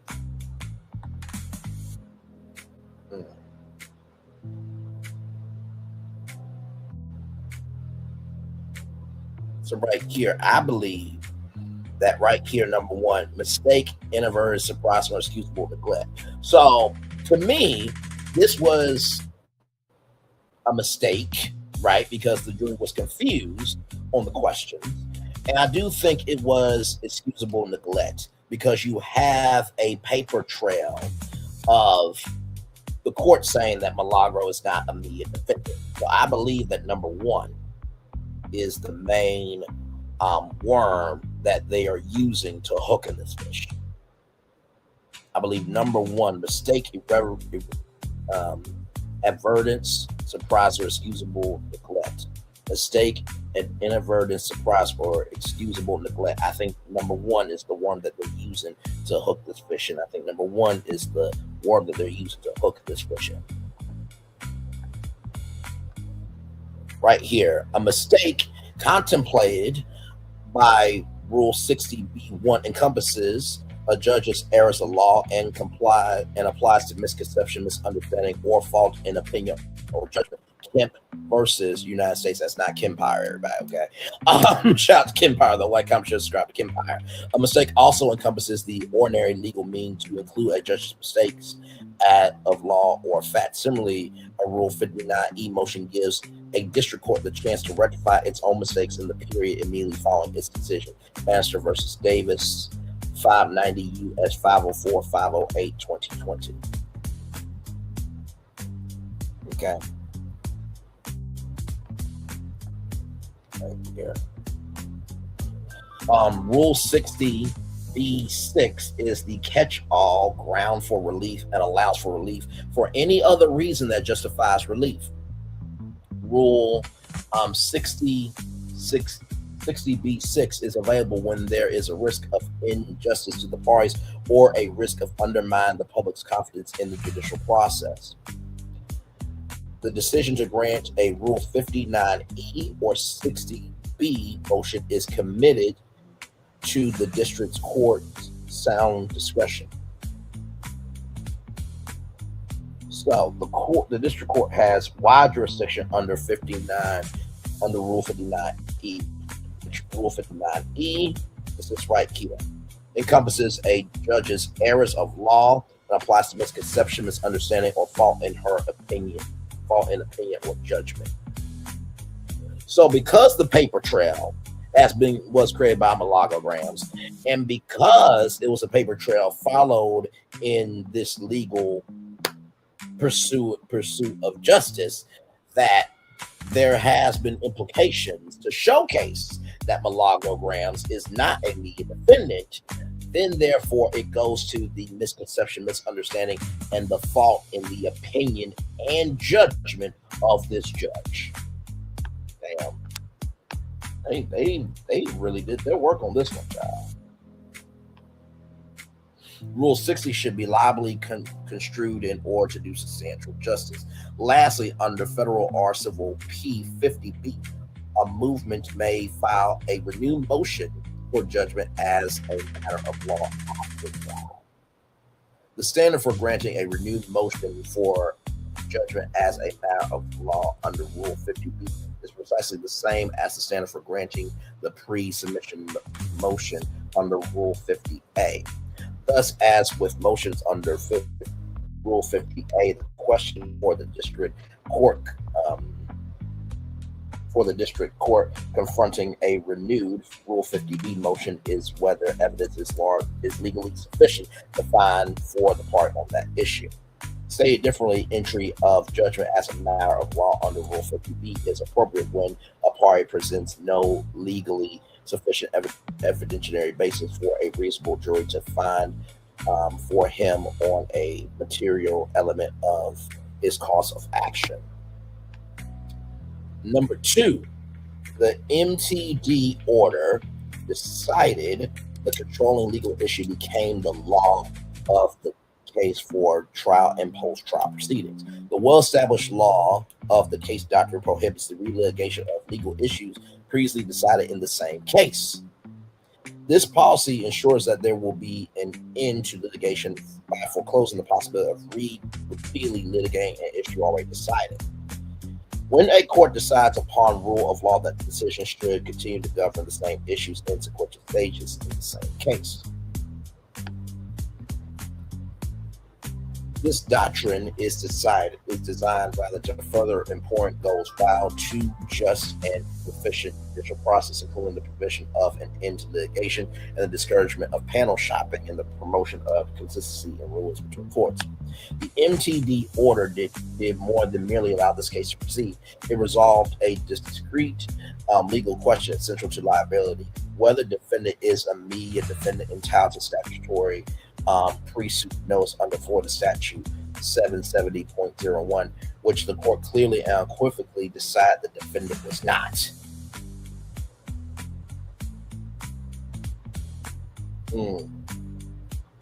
The MTD order, hang on, let's see. Motion to dismiss, there we go. Motion to dismiss order did more than merely allow this case to proceed. It resolved a discrete legal question, essential liability, whether defendant is a media defendant entitled to statutory pre-suit notice under Florida Statute 770.01, which the court clearly and unequivocally decided the defendant was not. The motion to dismiss order did more than merely allow this case to proceed. It resolved a discrete legal question central to liability, whether defendant is a media defendant entitled to statutory pre-suit notice under Florida Statute 770.01, in which the court clearly and unequivocally decided the defendant was not. So in that motion to dismiss, right, decide the legal controlling issue, it became the case for trial and post-trial proceedings. So because the media defendant was the law for the trial and post-trial proceedings, that motion to dismiss got denied, and Milagro's counsel tried to re-admit the twice dismissed issue. They're basically saying, you guys decided already that she was not a media defendant, and because you decided this, right, that should mean that this verdict is null and void. That's what I'm gathering here, right? So,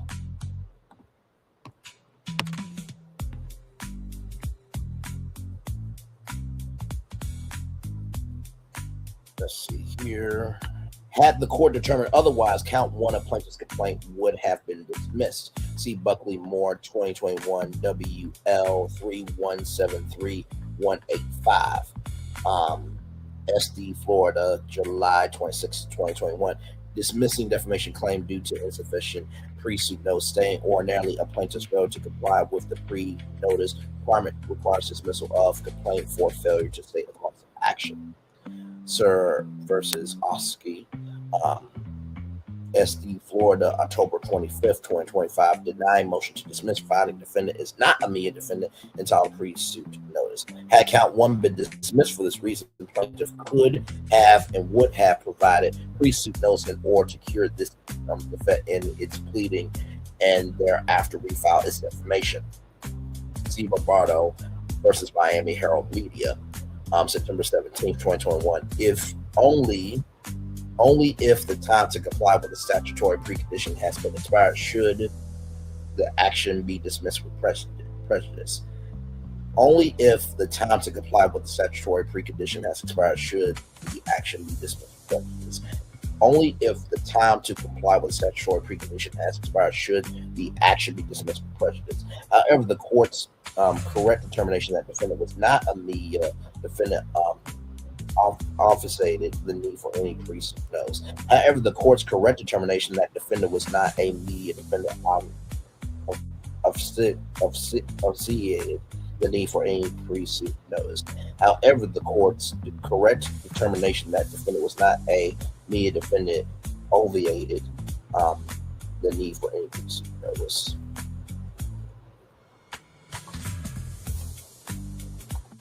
Okay, so obviated means remove a need or difficulty.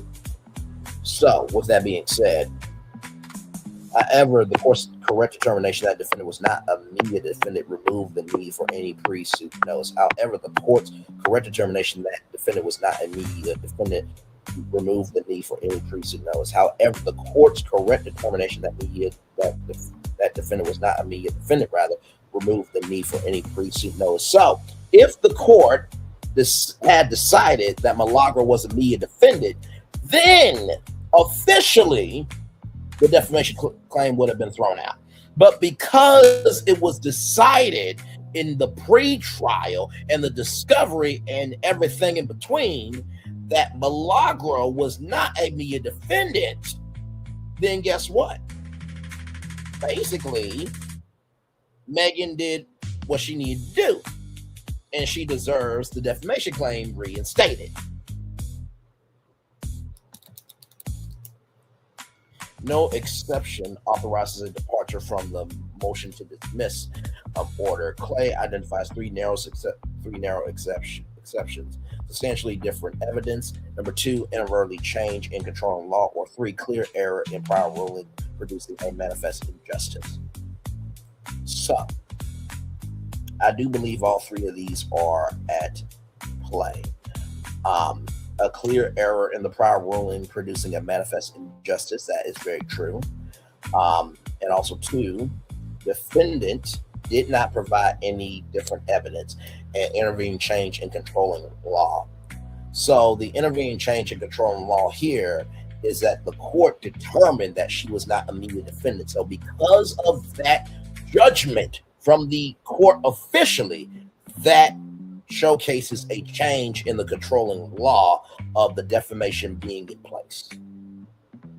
Defendant presented no new or substantially different evidence bearing on her status that would justify relitigating of the threshold condition precinct precedent preceding question. Rather, there was no intervening change in controlling of law. Only manifest injustice here would be the nullification of the merits based on pre-suit notice requirement the court already had inapplicable. Indeed, the purpose of Florida Statute 770.01 is to afford newspapers and periodicals an opportunity to make a full retraction or to afford newspapers and periodicals an opportunity to make full retraction in order to correct and avert errors or mitigate damages, as well as to save the expense of answering to an unfounded suit for liable. I just want to zoom in here to newspapers and periodicals. Right?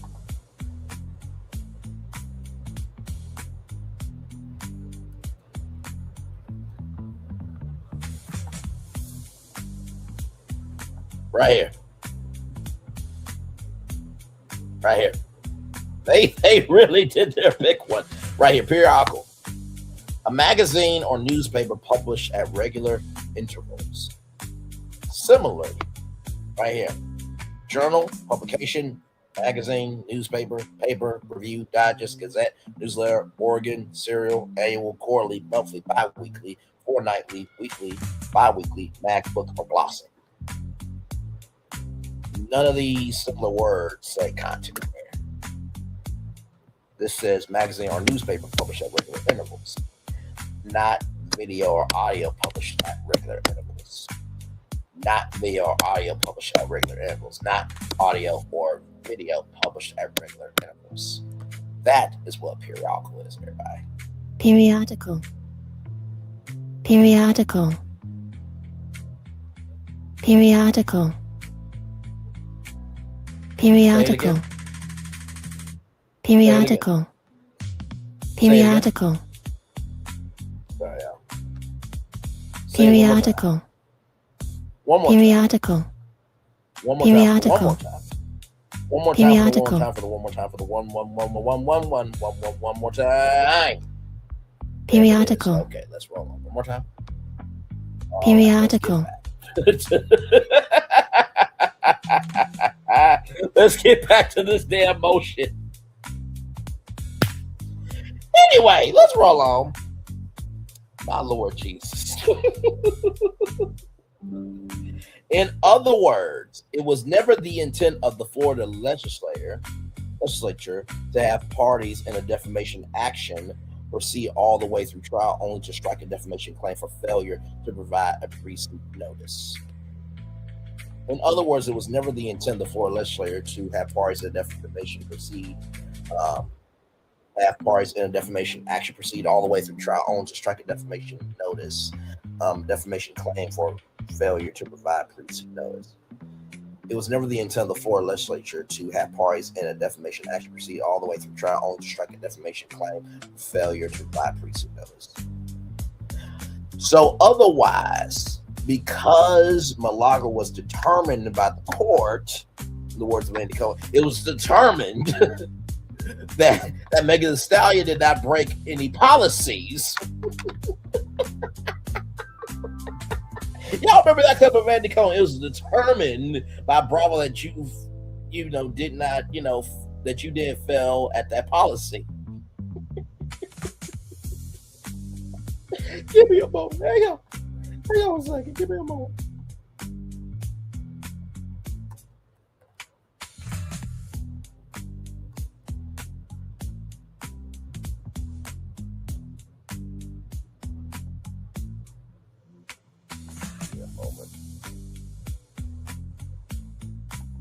Here we go. Let me show y'all.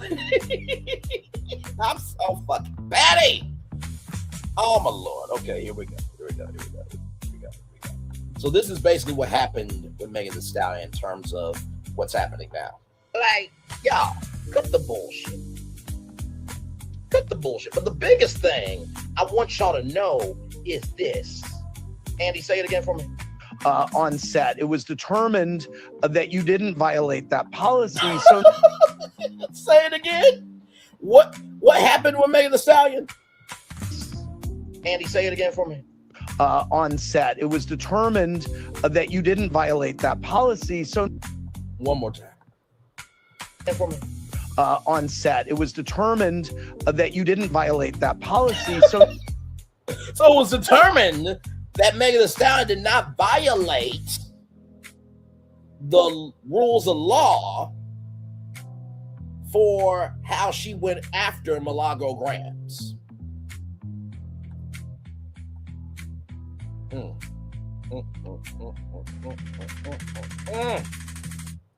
Number 3, defendant waive and forfeit any attempt to re-inject the statutory notice issue at trial and is equitably stopped from using it post verdict. Okay, child. What's stopped?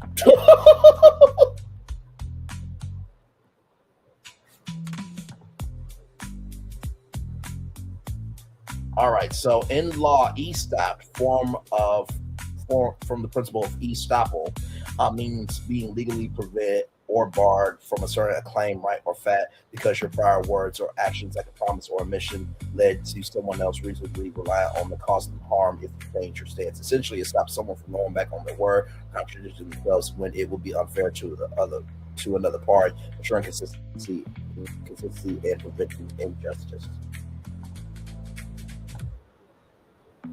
So defendant waive and forfeit any right to re-inject statutory notice at trial and is basically prevented and barred from using it post-verse. So Milagro is basically legally prevented and barred. Milagro is legally prevented or barred from asserting a claim, right, or fact because your prior words or actions led someone else to reasonably rely on the cause and the harm if you changed your stance. So basically, she is barred from going back on her word or contradicting herself because it would look unfair to Milagro. Even apart from the law of this case, defendants attempt to resurrect the statutory pre-suit notice after litigation, losing it on the motion to dismiss, decline to seek reconsideration or in the declaratory review, and then trying the case on the merits was waived, forfeit, and barred by fundamental fairness. Plaintiff reasonably relied on the court's motion to dismiss or and defendant silence in shaping discovery, trial preparation, and the presentation of evidence. Defendant never preserved this issue in the joint pretrial statement and never raised it at the October 30th, 2025 pretrial conference, only to spring it on plaintiff at the filed November 10th, 2025 pretrial conference and trial as a end run around the jury's ultimate decision in favor of plaintiff on her defamation claim.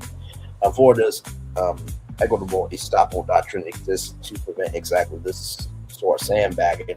Party may not lull its opponent into strategic and legal posture and take an inconsistent position that inflicts substantial prejudice. See Major League Baseball versus Masrati on board 2001. Explain that the doctrine is applicable in all cases where one by word, act, or conduct willfully cause another to believe in the existence of a certain state of things and thereby induces him to act on this belief injustly to himself or alter his own previous condition to his injury. United Automobile Inc. versus Chiropractic Clinics, South Florida. Recognizing the doctrine as a valid defense to limitations here and holding the doctrine applied to prevent insurer denied coverage based on alleged legal billing. Permitting defendant to do so here will not only reward gamesmanship, but will also risk converting defendant's belay maneuver into a limitation trap that wipes out defamation, plaintiff's defamation claim entirely. Equity does not tolerate this result. Damn.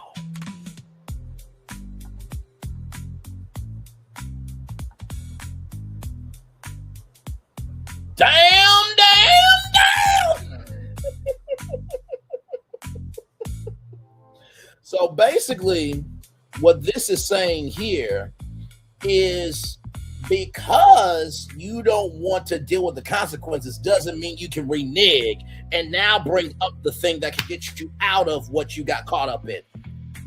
Let me say it 2 more times. So because your ass got caught up and because of the rules of law, you cannot use the thing that could get you out of it because it will compromise the integrity of the verdict.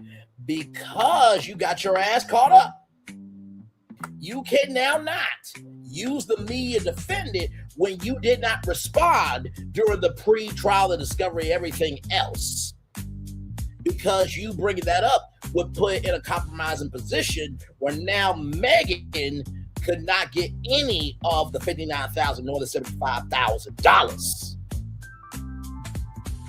Bob Ray, are you listening?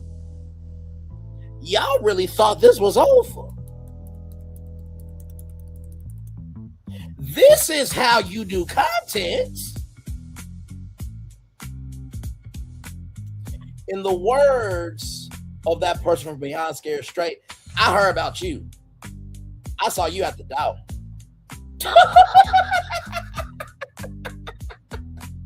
And listen, y'all, I am covering this from the basis of media, culture, and a human interest story that everybody's talking about.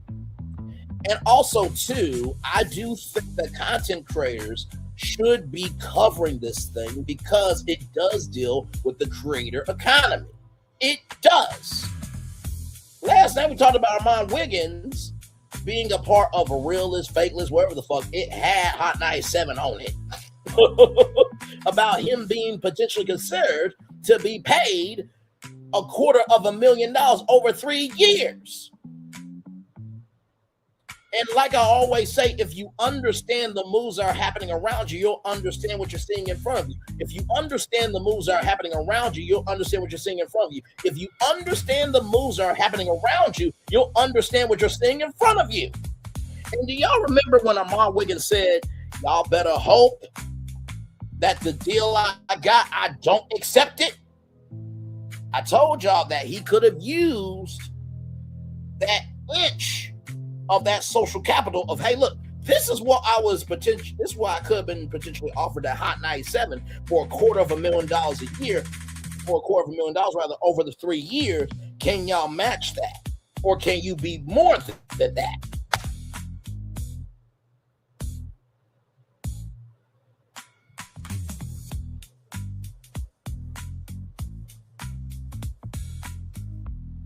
You know why the civil rights movement is so recognized? It's because they didn't talk about their titles. Like Milagro says, she's new media. They were just about it.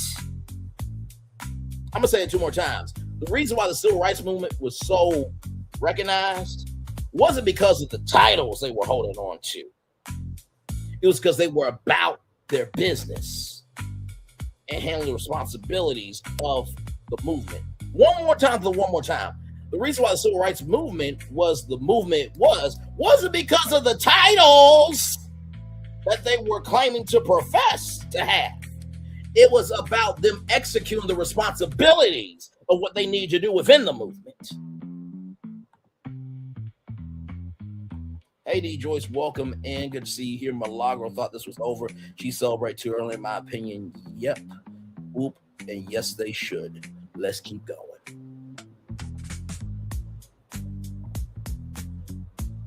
Here we go. The media defended special derogatory was improper. A special derogatory cannot be used to override the court's controlling legal determinations. Status issues determining the choice of instructions relating to public figure, media defendants, and non-media defendants are commonly decided as a matter of law, therefore omitted from these instructions. Here, it did just that, override the court's determination as a matter of law that the defendant is not the defendant. Here, it did just that, override the court's determination as a matter of law is that defendant is not the defendant.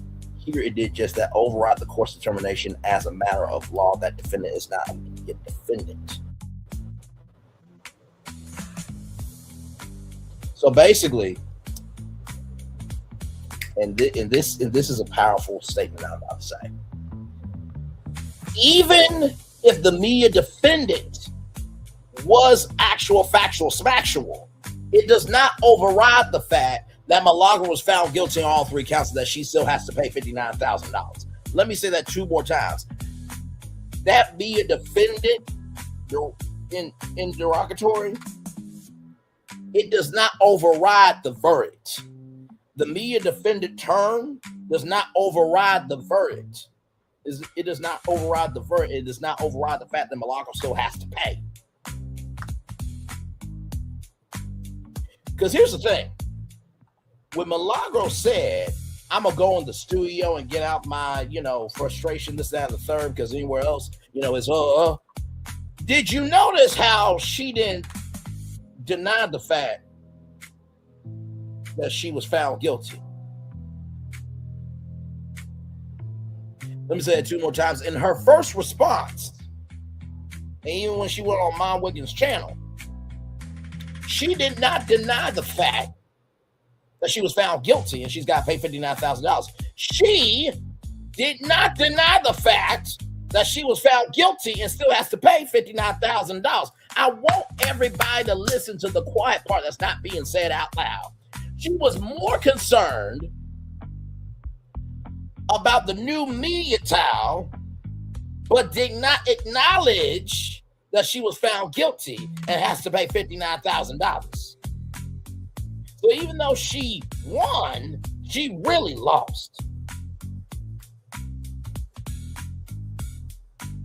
It's almost like you playing in Smash Brothers with a CPU. You put your character in CPU mode. It does all the work, and then you win. Yay, I win. No, that's a false win, motherfuckers. That's a false win.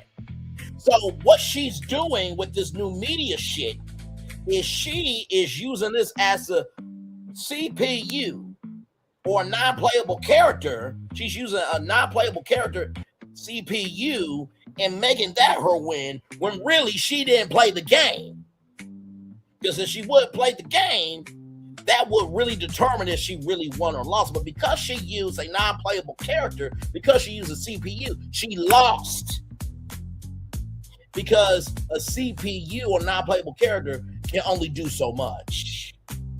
Just like the law only allows so much. Let me say that 2 more times. A CPU non-playable character can only do so much. Just like the law can only allow so much. A CPU character or a non-playable character can only do so much as the law can only allow so much.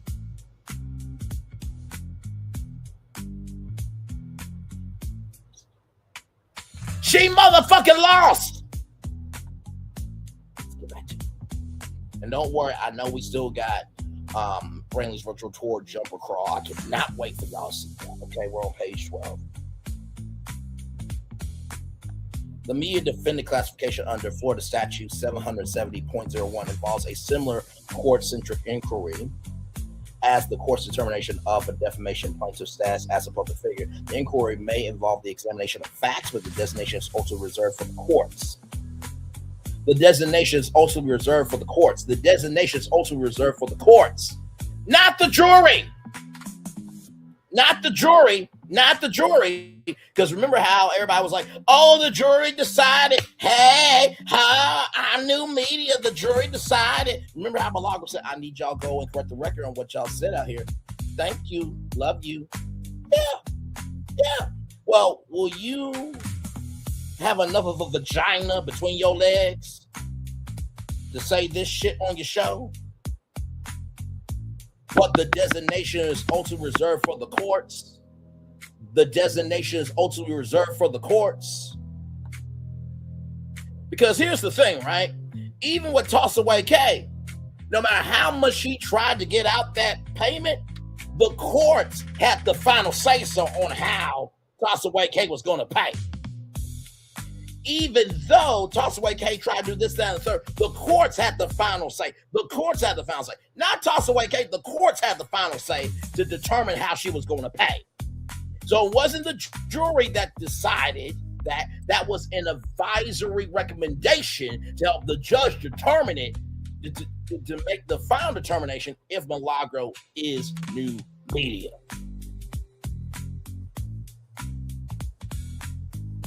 If she's still not moving further in her career, Rush.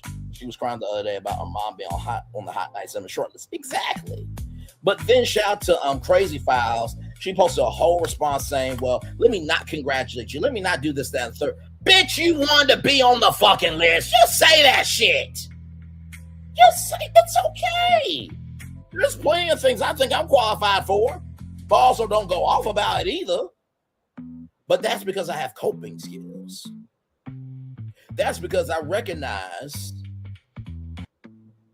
that your work only speaks so much, but it's about your integrity. And Claudia Jordan was right. She was not on the list because of her own behavior. And like I said before, do you honestly think Hot 97 or anybody in media, let alone any industry, will hire somebody who put out a sexually altered video, got found guilty, and has to pay $59,000? Really, I just want everybody to think. I want mob radio to think about this, right? Because here's the thing: she's on station head, where there's no FCC regulation.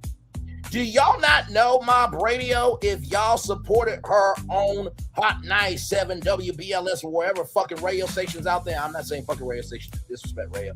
I come from the world radio, but follow what I'm saying. Y'all remember how Wendy Williams got rolled up on by Total because of what she said?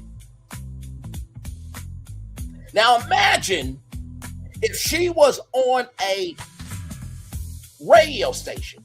And let me tell you, the FCC don't give a flying fuck shit or damn what station you on. If it's controlled by the FCC, when it comes to AM and FM airways, radio airways, they will handle you. You can't cuss on FM radio, nor AM. You have to pay a fine. Steve Harvey had to pay $1.5 million for cussing on his nationally syndicated radio show. He talked about on Sway in the Morning. So now imagine if she went live on the radio, even though one person said nobody listens to the radio. Child, Charlamagne just signed a $200 million deal. Ryan Seacrest, Big Boy, everybody in between. So, sweetheart, whoever, whatever, you say nobody listens to the radio, but yet iHeartMedia is still here. Radio 1 is still here. Westwood 1 is still here. Compass Radio Networks is still here. Super Radio is still here. That's the platform that broadcasted Ebro in the morning.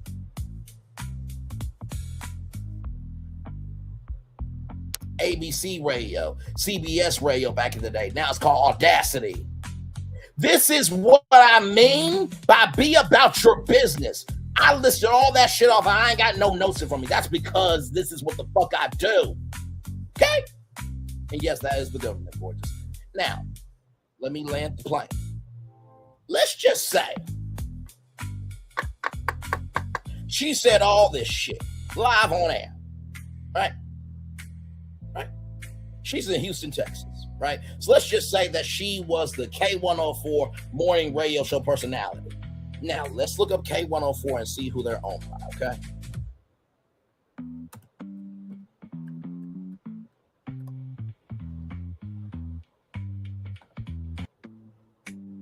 Okay, here's K104 right here, right?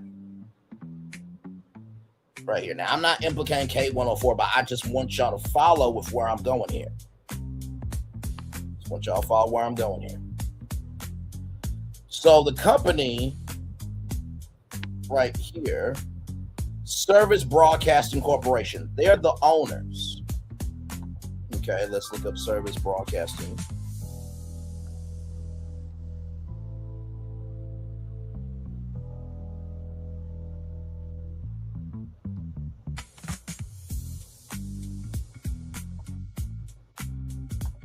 Website. Okay, they don't have a corporate website. But basically, if Milagro went on to say that shit, then guess what? K104 is implicated. Service Broadcast Corporation is implicated. Not to mention, too, you ready for this shit? Are you ready for this? So anyway, are you ready for this? Compass Media Networks would be implicated because they are in connection to it. So if the Milagro Gramz morning show was syndicated through Compass Media Networks, that is guilty by association. So now, to all the affiliates won't get no harm from this because guess what? The affiliates, they get the station, they get the show clock. They get the show broadcasted live on their station, or if you voice track it, then they'll, send it over email. You download it, and then you upload it into the, rundown. I think it was Digital Jukebox, if I'm not mistaken. Digital Jukebox is like basically a jukebox for radio stations. You can go in, plug in any song. The Hey, you're listening to the Brainly Morning Show right here on the hip hop station, number one for hip hop and R&B. Power 92, Power 92, Power 92 Jams. Calls up at 433-0292. Be call number 9. Say the phrase that pays. Power 92 Jams, the people station. Those jingles that you hear, that's all done through digital jukeboxes, done through an automated system that DJs have. See, that's the inside track. Okay. So, for mob radio, for one person to say nobody listens to radio, child, it would have been worse on radio for the consequences than what she did on YouTube. But see, when you don't understand the levels to shit, you will be basic with the mindset you have. Okay. So right here, Compass Media Networks would be implicated. Service Broadcasting Corporation would be implicated. K104 would be implicated. All right? Let's keep going.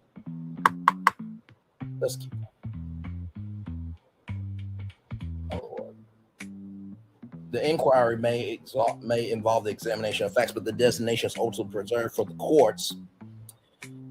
Stating whether a defamation plaintiff is a public figure is a question of law for the court. Not for the jury, but for the court. Not for the jury, but the court. Not for the jury, but the court. C-O-U-R-T.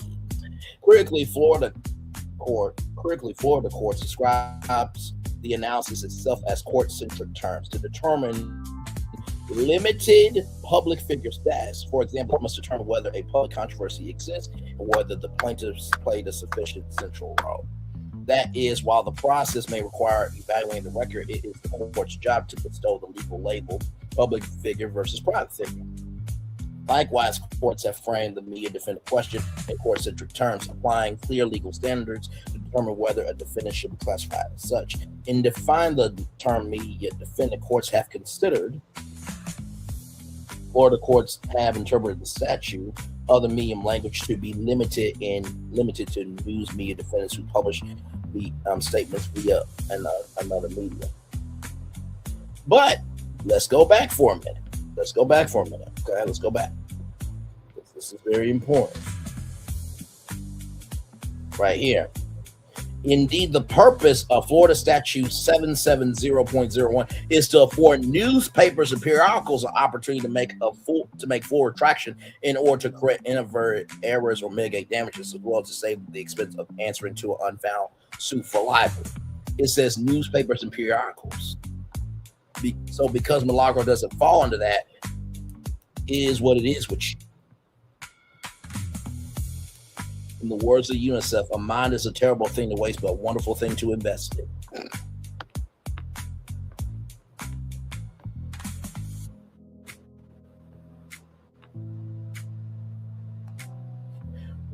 Relatedly, courts routinely decide whether a defendant is a media defendant as a matter of law at both the motion to dismiss and summary judgment stages of a case. Denying motion to dismiss and finding defendants did not qualify as media defendants. Denying motion to dismiss and finding defendants did not qualify as media defendants. Denying motion to dismiss and finding defendants did not qualify as media defendants. Denying petition for writ of centuri after trial court found defendants were not media defendants. Denying petition for writ of centuri after trial court found defendants were not media defendants. Denying petition for writ of centuri after trial court found defendants were not media defendants. Reversing trial court's finding on motion to dismiss / summary judgment that the defendant was a media defendant. Courts routinely frame the Florida Statute 770.01 applicability inquiry as a legal question, describing the issue posed by the petition for writ cessatory as the legal question, as where the commoners fell within the statute pre-suit notice protection. Here too, the court determined as a matter of law, the defendant was not a media defendant at the motion to dismiss stage. Here too, the court determined as a matter of law that the defendant was not a media defendant at the motion to dismiss stage. Here, too, the court determined as a matter of law that the defendant was not a immediate defendant at the motion to dismiss stage. So because they determined that she was not immediate defendant, then that immediate defendant finding, right, by the jury is null and void, right? But here's the thing, it was only supposed to be an advisement. So when the judge did what she did, everything back then determined that Milagro was not immediate defendant. That makes the judge's ruling null and void.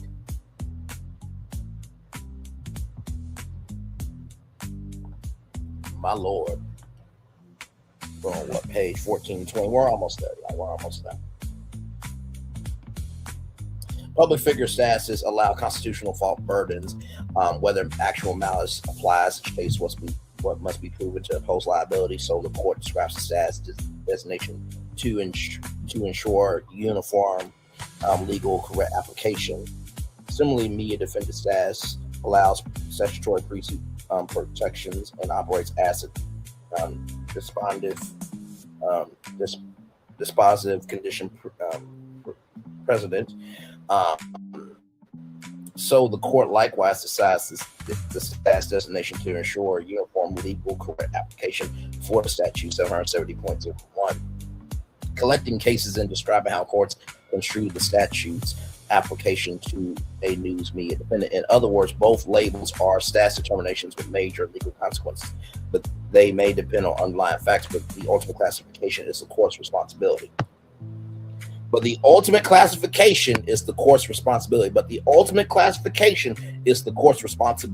Not the juries.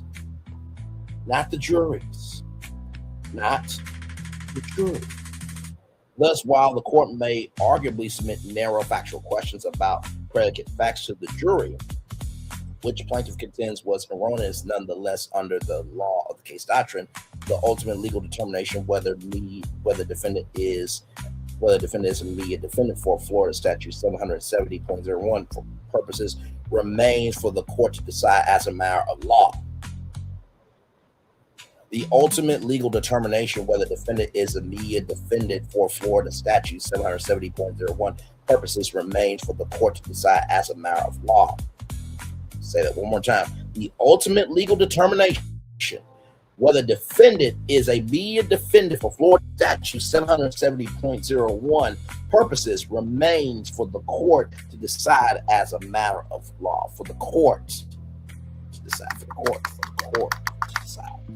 A special interrogatory asking the jury this ultimate status determination improperly transferred the court's gatekeeper role to the jury.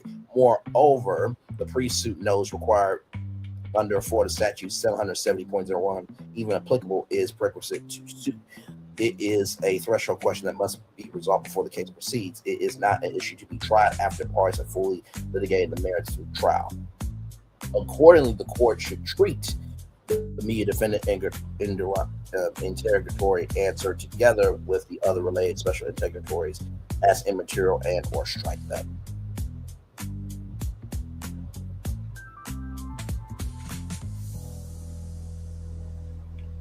I'm going to read this part right here. It is a threshold question that must be resolved before the case proceeds. It is not an issue to be tried after parties have fully litigated the merits of the trial. It is a threshold question that must be resolved before the case proceeds. It is not an issue to be tried after the parties have fully litigated the merits of the trial.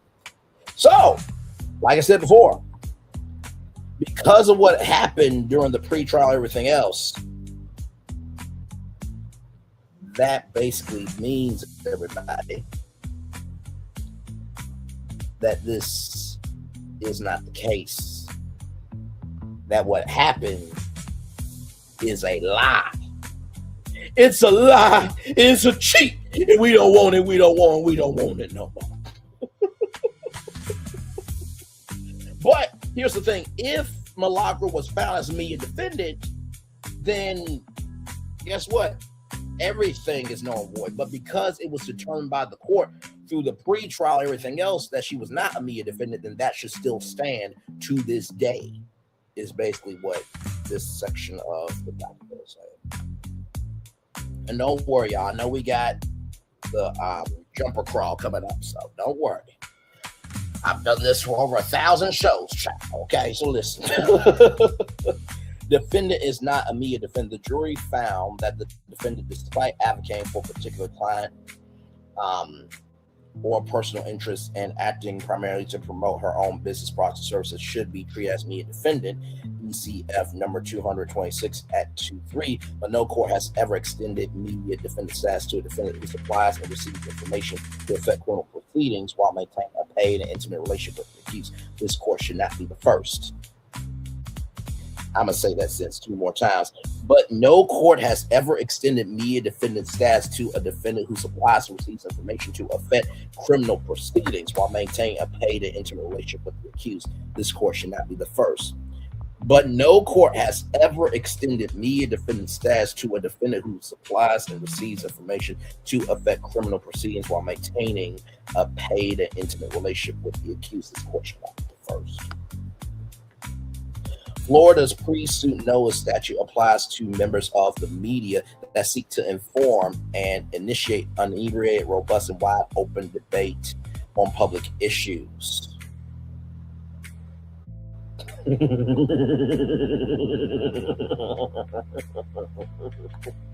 I know. Some people don't like facts. I know.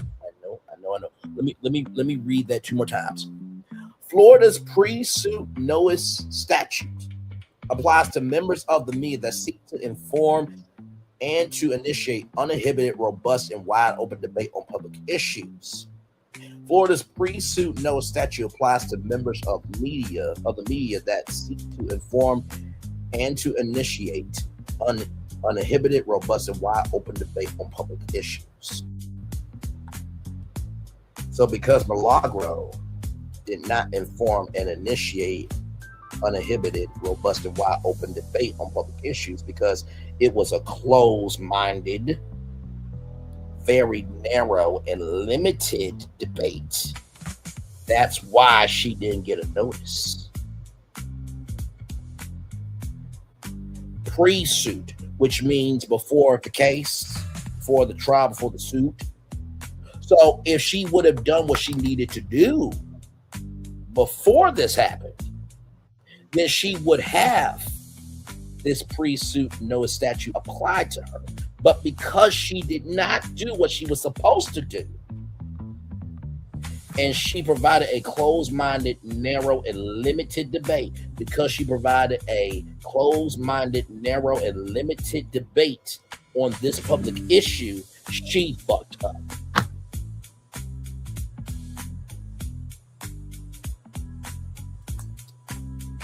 My Lord Jesus. The test is one of function, not form, rather. For instance, operating a blog commercially does not automatically confer media status. But she knew media, though. The mob rail supporter. But everybody else who found the bandwagon, they're the smart ones. Wait a minute, let me read that 2 more times. For instance, operating a blog commercially does not automatically confer media status. For instance, operating a blog commercially does not automatically confer media status.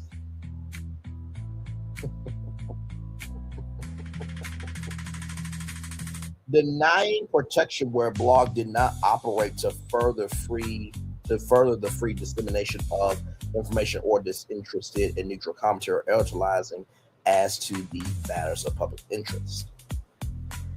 And although editorials can receive media defendant protections, such protections are only conferred only to those who editorialize as to the matters of public interest without being commissioned to do so by their clients. Let me read that 2 more times. Although editorials can receive media defendant protections, such protections are confined only to those who editorialize as to matters of public interest without being commissioned to do so by their clients. Although editorials can receive media defendant protections, such protections are only confined or conferred conferred or confined only to those that editorialize as to matters of public interest without being commissioned to do so by their clients. So, how I'm covering this right now, because I genuinely want to, and because this is a public story, and because Megan Thee Stallion did not pay me, I have protection. So if Milagro Gramz, Bob Rail, or her cult supporters, and you know what? Let me stop, because you have the right to do what you want to do, right? But if you are for a black woman going after a black woman when that could be you, you do have problems with yourself. We're not negotiating on that. So because I'm doing what I'm supposed to do, I have protection.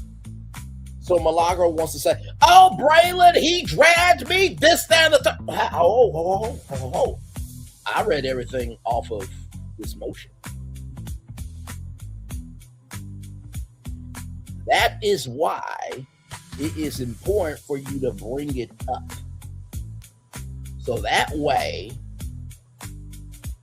if it so happens that you are in that predicament, all they got to do is go to the transcript and the timeline, and they could read the whole thing. They'll be like, okay, he gave commentary, more commentary,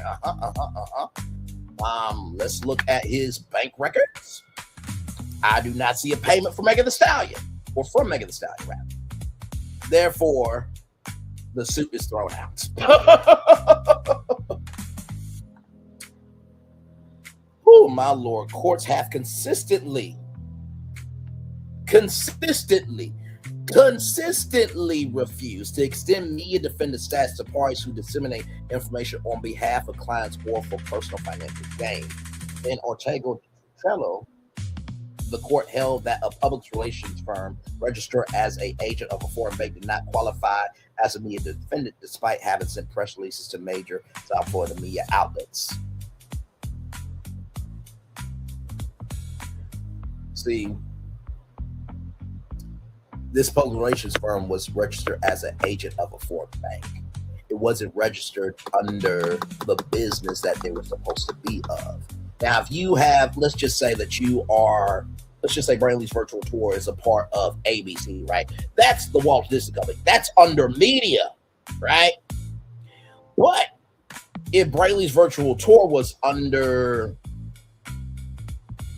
let's just say Target, then Target is not considered media. Now, you can do a loophole of like, well, Target does promote on television and radio and podcasts and billboards and magazines and this, that, and the third, but that is a utility to distribute information. That does not make Target a media company. In the words of DJ Khaled, congratulations, you played yourself. As the court found in that case, false, intentionally misleading, or defamatory publications have no essential part of any exposition of ideas and are of such slight social value as a step to truth that any benefit that may be derived from them is clearly outweighed by the social interest in order and mortality. Here, defendant statements clearly do not benefit order or mortality. They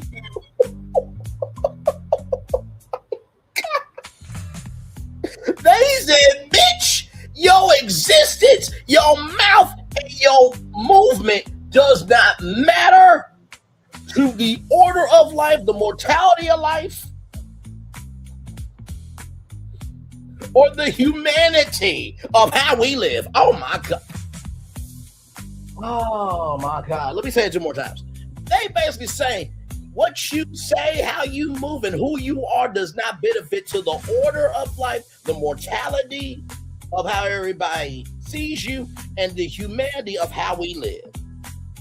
How you move, how you think, and how you are as a person does not matter to order, mortality, or humanity. They said you are a piece of sperm that came out of your, how can I put this? You are a piece of sperm that formed in your mother's womb and came out your mother's vagina. That's basically what they say. Yeah, I'm adding some sauce to it, but that's basically what they say. In fact, the jury found unequivocally that the statements were defamatory, thus outside the ambit of protected speech under the First Amendment. Let me say that 2 more times. In fact, the jury found unequivocally that the statements were defamatory, thus outside the ambit of protected speech under the First Amendment. In fact, the jury found unequivocally, that means everybody agreed, unanimous, all yeses, that the statements were defamatory, thus outside the ambit of protected speech under the First Amendment. CECF number 226, questions 1 and 2. Defendants' defamatory statements not only came at the great expense of plaintiffs' emotional well-being and professional and personal relations, but also by their very defamatory nature caused harm to the public. The deleterious impact of her words is all the more evident here, where defendant's statements sought to imitate a key witness and crime victim and obstructed criminal legal proceedings. Likewise, defendant's use of disclaimers to inform her viewers that she should not be relied on fact reporting cuts against her receiving media defendant protections.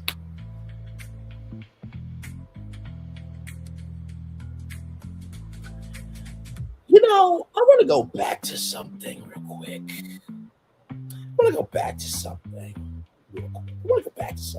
If you don't mind, everybody. I want to go back to this for 1 minute.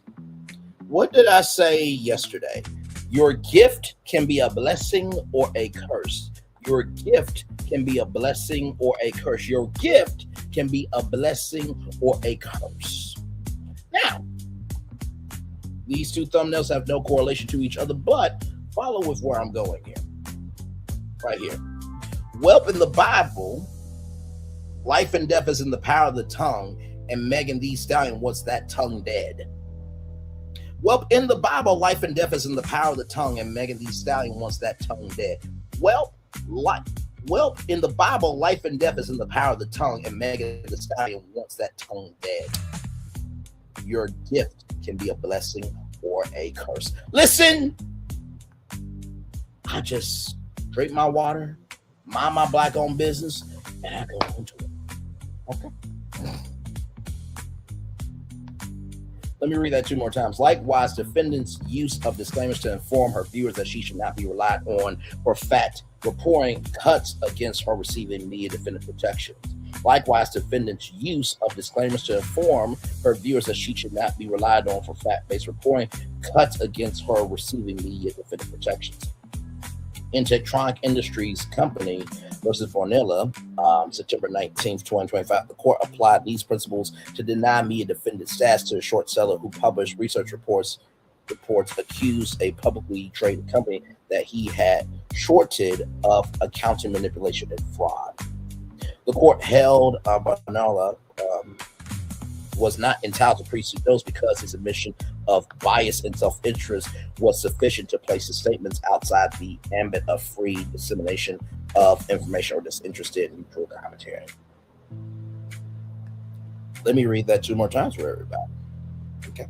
The court held Banala was not entitled to pre-suit notice because his admission of bias and self-interest was sufficient to place his statements outside the ambit of free dissemination of information or disinterested and neutral commentary. One more time. The court held Vanilla was not entitled to pre-suit notice because his admission of bias and self-interest was sufficient to place his statements outside the ambit of free dissemination of information or distress and neutral commentary.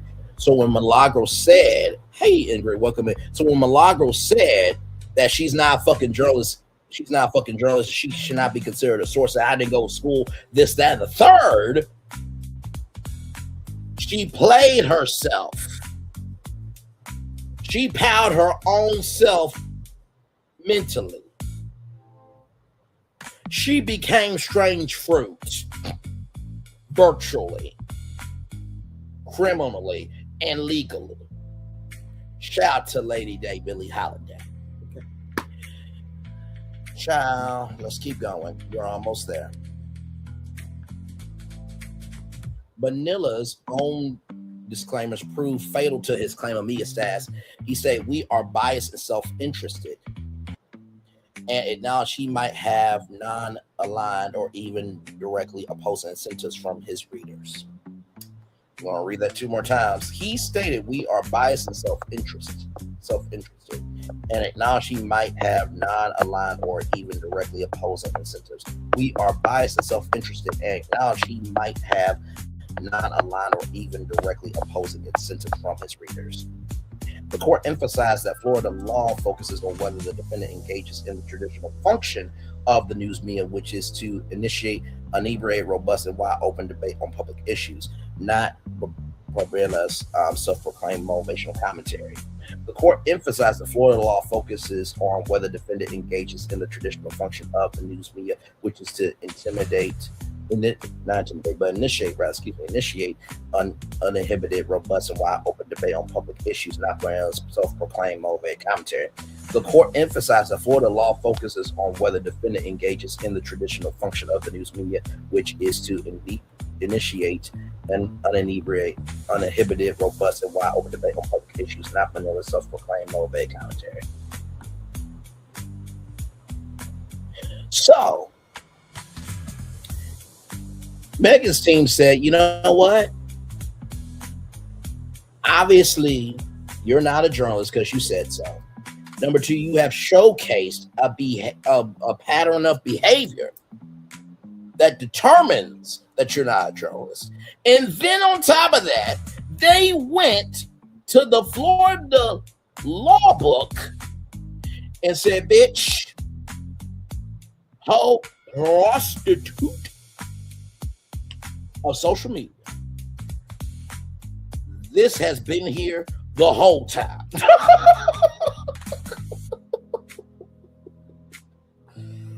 Oh, my Lord. Defendant falls squarely within the category of non-media defendants identified in Ortega, Trullo, and Tektronic financially motivated advocacy, like the public relations firm in Ortega Trullo that was commissioned by its client to disseminate information. Defendant admitted that she was paid by Mr. Peace's father, receiving $3,000 over 17 months for promotional services, and sought exclusive interviews that would change her life. Media does not get paid by the person directly in the story.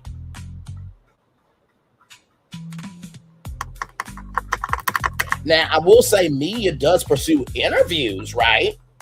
They do.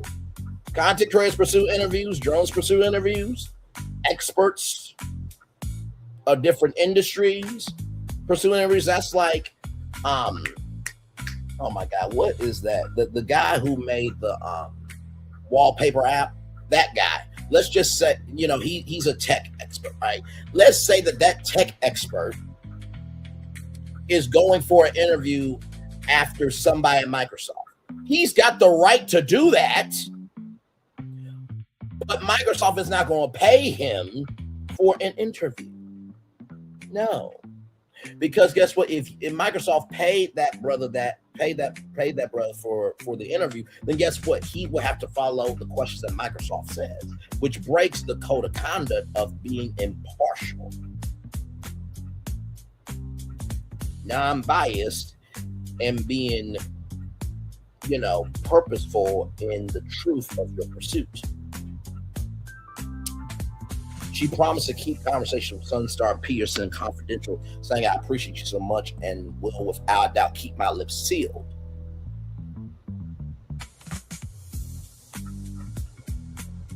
Trial Exhibit J48, defendant September 2020, Instagram direct message with Sunstar Milagro Cooper.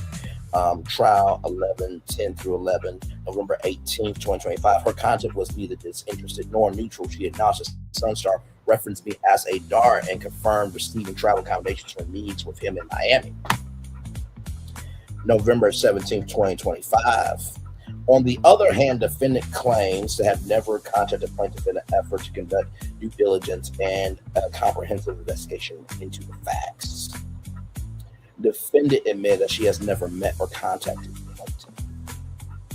Like Manila, in Tektronic, defendant's own words condemned her claim to be a stash. She stated definitively and contemporaneously that her commentary is not meant to be a news report and I shouldn't be regarded as a news source any damn way. She stated definitively and contemporaneously that her commentary is not meant to be a news report and should be regarded as a news source any damn way. She stated definitively and contemporaneously that her commentary is not meant to be a news report and should be regarded as a news source any damn way. Defendant's October 30th, 2024 live stream clips. Defendants supplied information to the Petersons in an effort to show that Daystar Peterson was innocent, then published information she received from them without any independent cooperation in order to sway public sentiment. Trial Exhibit J19, defendants November 25th, 2022, email to Sunstar Peterson with alleged dirt on the attachments that may be of value. Sunstar's text to defendant that he has breaking news concerning the detective investigating the powing. November 18th, amending to send in Sunstar information to help Daystar's criminal defense, acknowledging she spoke to Sunstar all the time, including the morning she published the false DNA evidence. The jury's verdict confirms that they believe defendant acted on behalf of Mr. Peterson, despite her testimony to the contrary. The jury was instructed that Miss Pete claims that Miss Cooper. Sorry. I've been reading facts, okay? That Miss Cooper acted extremely and outrageously by coordinating with Mr. Daystar Peterson and others to distribute false statements about Miss Pete and to promote and distribute altered sexual depiction of Miss Pete, which caused her severe emotional distress. ECF number 224 at 7. The court similarly instructed the jury that plaintiff sought punitive damages for conduct arising out of that coordination. ID at 10. The jury's verdict in favor of plaintiff on all counts and its award of punitive damages is unmistakably a factual finding by the jury of the coordination between the defendant and Mr. Peterson. ECF number 226, and not just in cooperation, but the kind that's so extreme and outrageous that goes beyond all possible bounds of decency and is utterly intolerable for a civilized community. As the record reflects, defendant's so-called reform was nothing more than the public relation arm of the Petersons. Her nearly singular focus was falsely discrediting plaintiff to advance Mr. Peterson's standing in and out of court, and when the defendant was not acting as Mr. Peterson's mouthpiece, she was, as the jury found, inflicting intentional emotional distress and promoting a deep fake pornographic video of plaintiff. ECF number 226. Defendant's conduct is so far ahead of what constitutes as a media defendant that no court has ever granted media defendant status in these circumstances. The court has already ruled twice that defendant is not a media defendant under statute 770.01 and should do so again now. Relief under Rule 59E and Rule 60B6 is appropriate should the court disagree that the jury's verdict on defendant's media status was advisory, because it's the court that decides it. It was an advisory recommendation from the jury. Once again, the court decides the final status for Milagro, not the jury. That was an advisory recommendation from the jury. Once again, the court decides the final judgment, not the jury. That was an advisory recommendation. Oh, Lord Jesus. Such that the December 2nd final judgment, ECF number 227, was also final judgment under count 1, defamation per se. Plaintiff requests relief from a final judgment under Federal RCP 60B6, allowing relief from a final judgment or order for any other reason that justifies relief, and Rule 59E, allowing motion to alter or amend a judgment. The circumstances here are extraordinary. The final judgment rests on a manifest legal error and results in manifest injustice. Not only did the court's final judgment revisit and consider the same legal question it had already decided in the motion to dismiss order. So they're basically saying, y'all decided this shit already, and something, the Kool-Aid ain't sweet. And this is expired Kool-Aid, and y'all now liable for what y'all produce. But also relied on permit the jury to resolve legal classifications and standards reserved to court. So they basically said, okay, listen, we're going to pretend that this is a, luxury package Cadillac Escalade, even though it's really a basic one.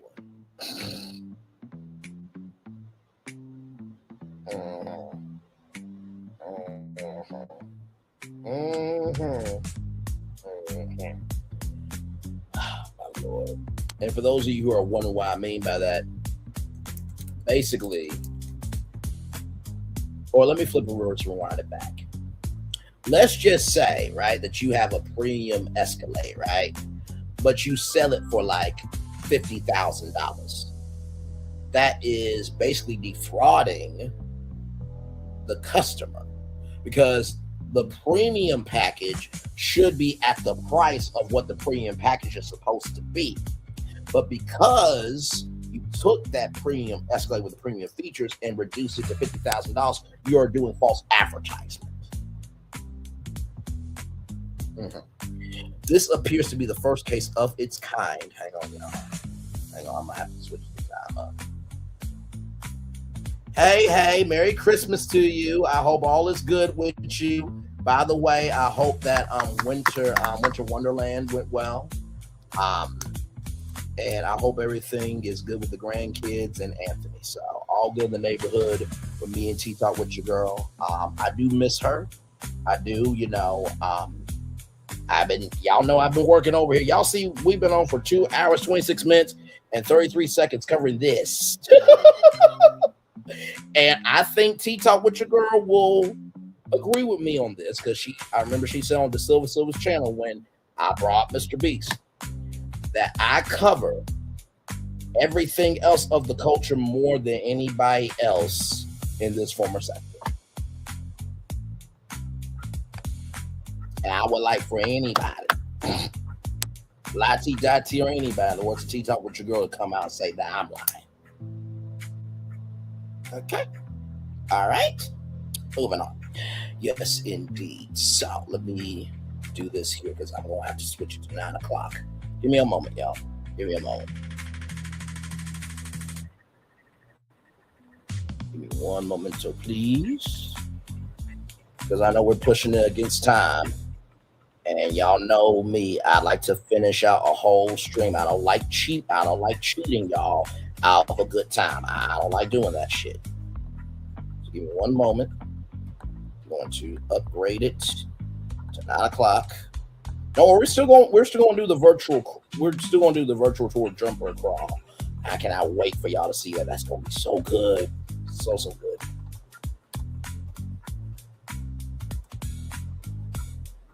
Switch that to 9, because we're almost done here, y'all. We're almost done. I just don't like cheating y'all out of a good time. I don't like doing that to y'all.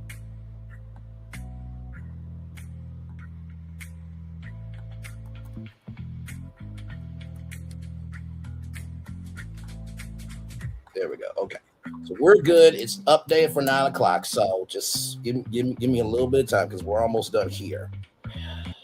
Let's see here. Let's see here. Let's also relied on and permitted. Oh, yeah, I already read that. This appears to be the first case of its kind in which a jury decided, as a matter of fact, that a defendant's qualification as immediate defendant. This appears to be the first case of its kind in which a jury decided, as a matter of fact, a defendant's qualification as immediate defendant. This appears to be the first case of its kind in which a jury decided, as a matter of fact, a defendant's qualification as immediate defendant. The consequences are substantive, not merely technical. This combination of legal error and outcome determinative effect is exactly what rules 59E and 60B6 are designed to correct to prevent manifest injustice. As such, the court should alter or amend the judgment to reinstate the jury's verdict and enter final judgment consistent with that verdict. In conclusion, wherefore,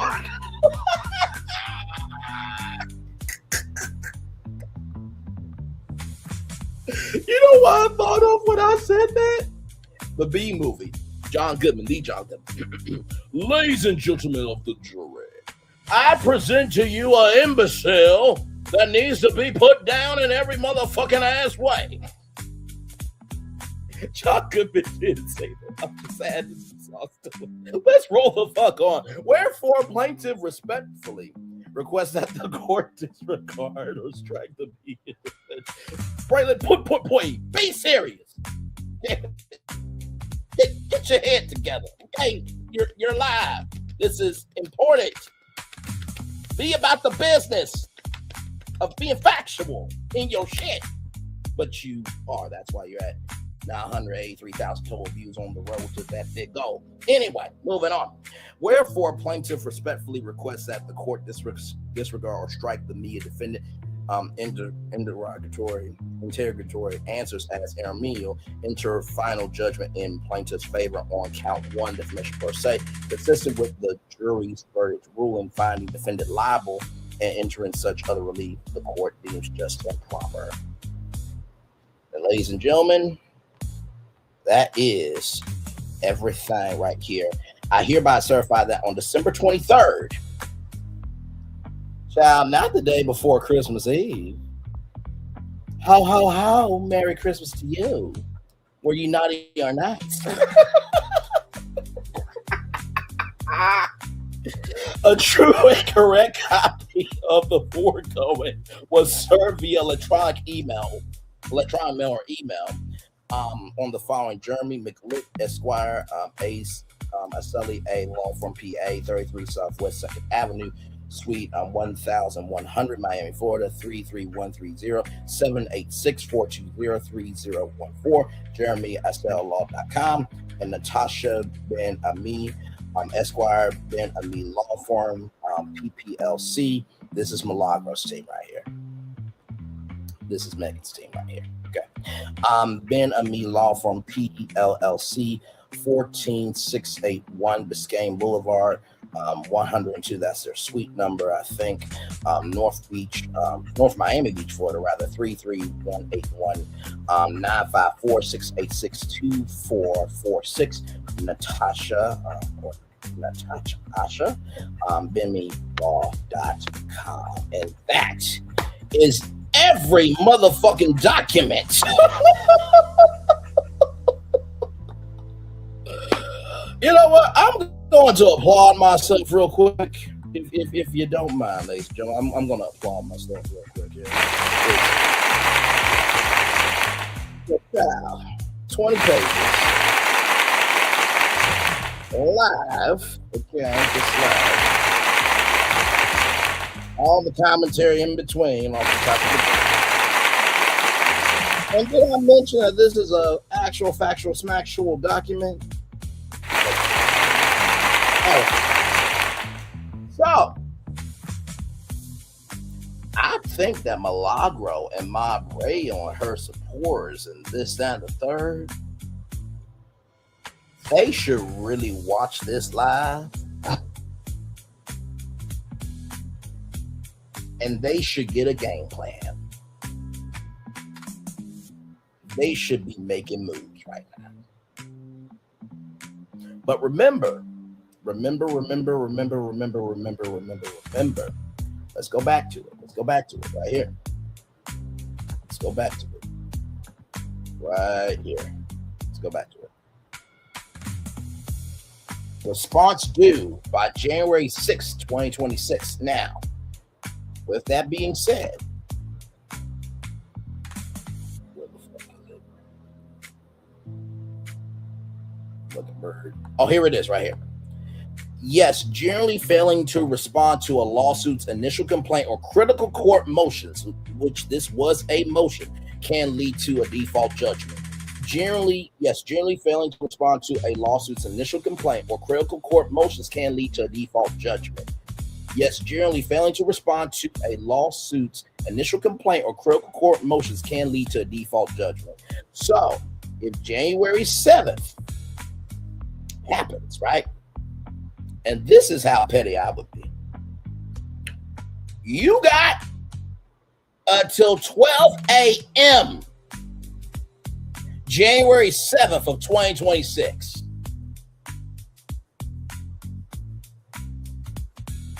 If it's 12 midnight on January 7th, 2026, defamation is back in. And you don't have the right to disregard it because you did not respond. Let's see how many days is that. You got 1, 2, 3, 4, 5, 6, 7, 8, 9, 10, 11 days to respond. Child. That being said, I'm going to turn my camera now because we've done the whole show for over 2 hours. Just we have. Woo, child. Excuse me. Talk about show.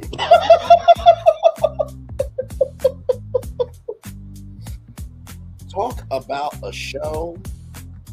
Talk about a show.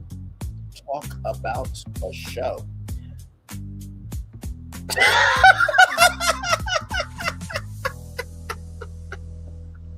Well, Braylon is sounding mighty good, ain't he? Yes, indeed. Oh my God, child, why? Okay.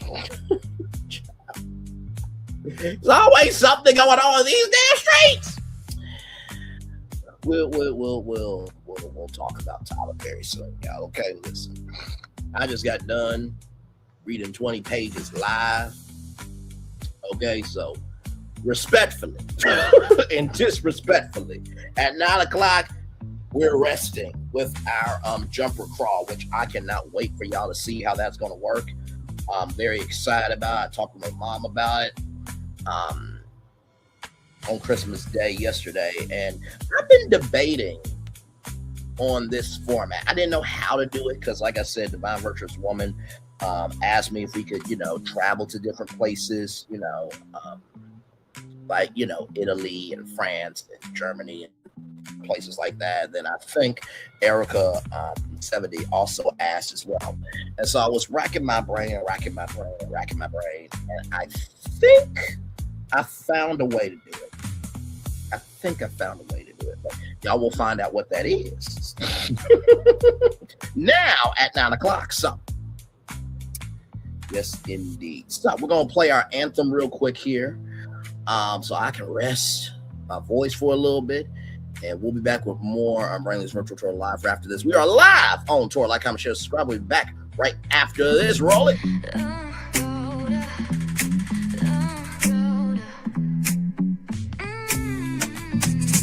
Lights go low, the city goes high. Stories untold under moonlit skies. Braille only got the vibe, got the flow for the culture. Yeah, you already know. Turn it up, lean back, feel the breeze.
us, it's all right here. We got soul, we got flavor. Every moment is a savior. Every experience is an overcomer. Turn it up, feel the glow, let the rhythm flow. Spotlight shining, we in the zone. This is the place where the culture's grown. Stories untold, now they're coming alive. Braylon Lee got the vibe tonight. One thing to know and two things for sure. Higher is waiting and lower is available. But either way, we gotta go on tour. It's Braylon Lee's virtual tour, where the culture makes its move. Feel the love, feel the truth. This is us, this is you. From the unknown, the unembraced, and more. This show, this brand, and the possibilities of what can be is all here for you. I'm just a kid from the rock, trying to be a rock for people, trying to make it best they can to become. Being moved as a creator of power to lift up all of us, not just a selective few. For the culture, by the culture, here we be. Braylon Lee, bringing life to your screen. Feel the soul, feel the truth. We're free, trust and believe. It's entertainment, news done our way with Braylon Lee. Spotlight sharp like a diamond shine. We see the stars, but the stories align. Deep in the soul, where the heartbeats find the pulse of the people redefining time. Just a pro tip, people have to earn the right to hear your story, but in addition to that, people have to earn the responsibility to be a part of it. Just because we are not seen by everybody doesn't mean we are not been seen by who needs to see us.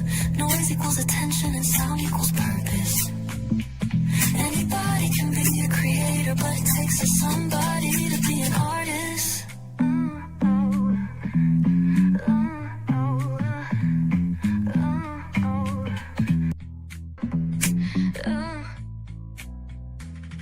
I gotta tell you, that anthem still gets to me every motherfucking damn time I play it. If you like that anthem, you can go to our video tab and listen to that anytime you want to. Absolutely right there. We came up with that anthem because the channel is evolving, it is growing, it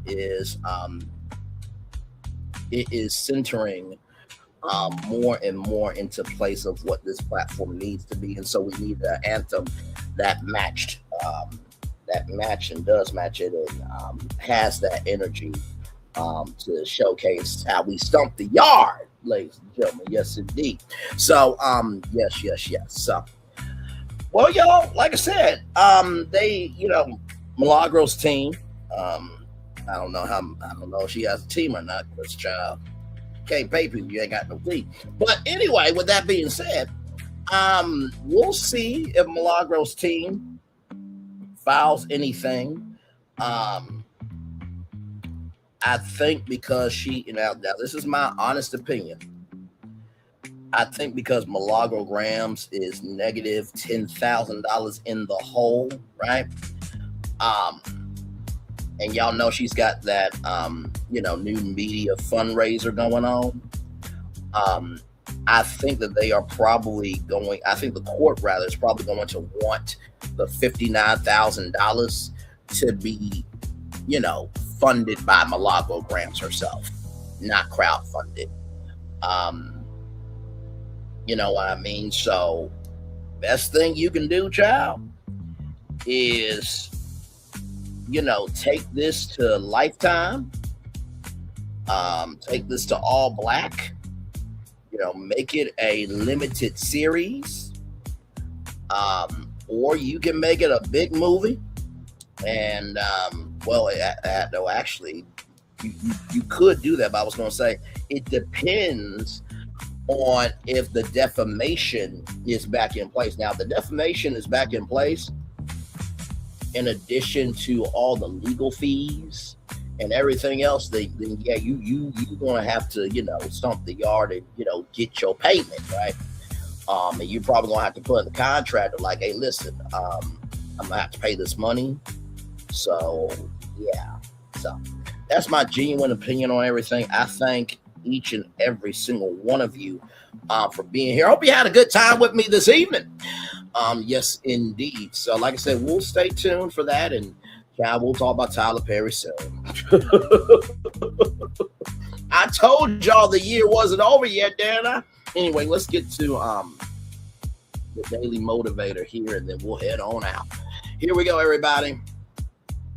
You get paid to impact the world, not be impacted by it. Oh, let me read this one on camera because I got a feeling it's going to be a good one, child. So, hello, good to see y'all once again. Purposeful ambition. It's time for Dick Motivator. Friday, December 26, 2025. Purposeful ambition. Move forward with ambition. Temper that ambition with humility, gratitude, and kindness. The problem with blind ambition is it makes you blind. Your obsessive desire causes you to lose sight of what it means to be human. Oh, Ralph Morrison, not you talking to Milagro Gramz. Oh, my Lord Jesus. Achievement is necessary. Achievement is necessary. Come on, Brian, get your head in the game. God, get your head in the game. God, get your head in the game. Woo! Shout out to all the High School Musical people out there. Listen, the achievement is necessary and important, yet it is not everything. Achievement must always be a means to an end, for it is woefully sufficient as an end unto itself. You're able to achieve great things, yet you also have the capacity for love, joy, connection, and so much more.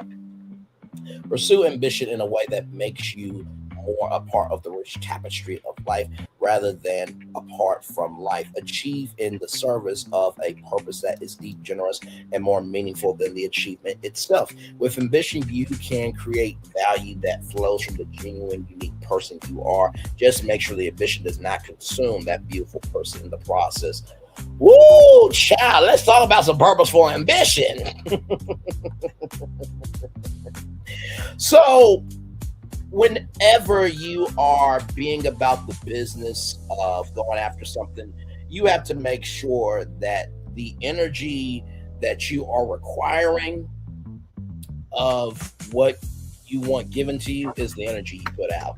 Given shall be given unto you, good measure, press down, shake it together, run over, and then we'll give it to your bosom.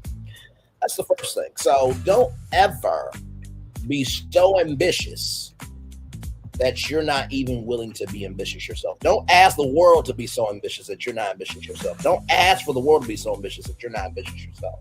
That's the first thing I'll tell you. The second thing I will tell you is you're able to achieve great things, yet you also have the capacity for love, joy, connection, so much more.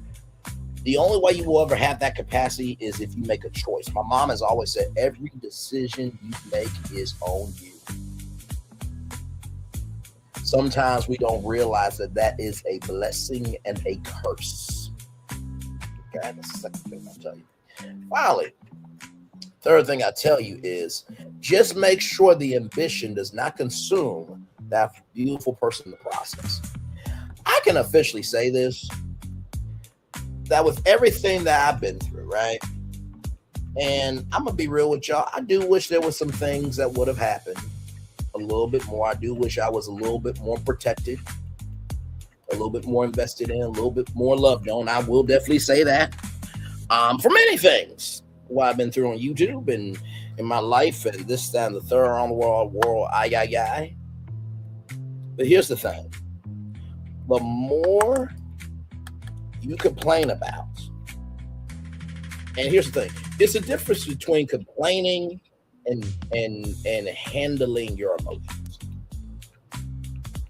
When you handle your emotions, you are no longer bound to that sentence of that emotionality. When you let yourself go, you are no longer bound to that sense of emotionality. When you let yourself go of whatever you're thinking, you're no longer bound to that sense of emotionality. But when you hold on to what has not been done, you are missing out what God has done. Let me say that on the big screen. When you negate, or not negate, but when you keep holding on to what this person didn't do, that circumstance, all around the world, and let me just say this, I think this goes for everybody. There should have been people, what do they say, person, place, things, ideas, concepts, all those things should have been there for you, for me, and many other people all around the world. Okay? In the same token that is true, you should also not negate what God has done in the meantime, between time, through everything you went through. Even if that is a true fact, it should not negate everything that God has done for you. Because let's keep it a buck. Even though I was in the well and the storm was happening, this, that, and the third, and people did what they wanted to do, God said, I need you to rest mentally, close your eyes, and go the fuck to sleep. I got this shit. And we're at 983,000 total views. Because guess what? You don't let person, place, thing, idea, concept define you. You define you. When you're the operator of your soul, can't nobody tell you about your soul. Because what ends up happening is they look like the fucking liar and you look like the fucking truther. Shout out to Josh Peck. So with that being said, everybody, it is time for the best outro on YouTube. Know what you do and do what you know. Never say you want one special, because you are always one of us in trust. You may not be where you want to be, but by the end of it, you'll be where you need to be. Do what you've been chosen to do. Wise one thing, call yourself is another to be chosen. One love, much love, all love. I have spent time with you. You have spent time with me, and hopefully by spending time together, Ross will be great together. And always remember where you're doing radio, television, YouTube, living your best life, or just recognizing that, hey, listen, you can be mad, you can be pissed, you can be whatever you want to be in your feelings about. But once you get out those feelings, recognize that there's a finish line and to keep going. Make sure the replay is not just worth for you watch it, not just worth for you listen to it, but for you want to experience it again. I love you. I value. I embrace you all. Always remember, when see love, you gotta give it. When see love, you gotta give it. When see love, you gotta give it. Wherever obstacles you've overcome, where success you have achieved about this particular day, I'm extremely proud of you, but no one else is proud of you. Proud of your damn self. And finally, y'all listen.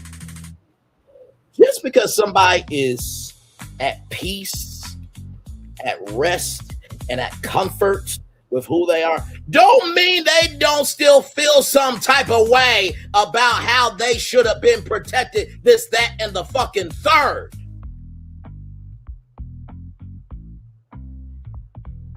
What they've come to recognize is, I can feel the way I feel, but I'll also know that higher is waiting for me, lower is available, but either way, I have an opportunity to go out on tour and be something of myself.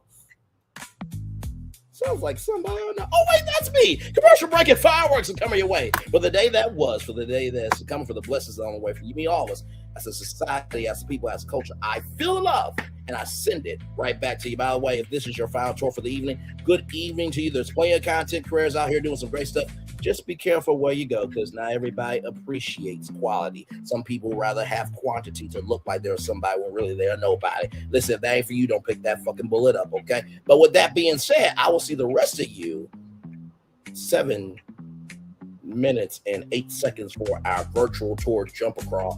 I can't wait for y'all to see this format. I love you. I value. I embrace y'all. I feel the love and send it right back to you. Bye, everybody. Oh, sorry. There it is. There it is. Now we have 6 minutes and 50 seconds right there. I'll see y'all right there. Just a little bit. All right. Love y'all. Good job, Ray. Good damn job. Good motherfucking ass job. Bye, y'all.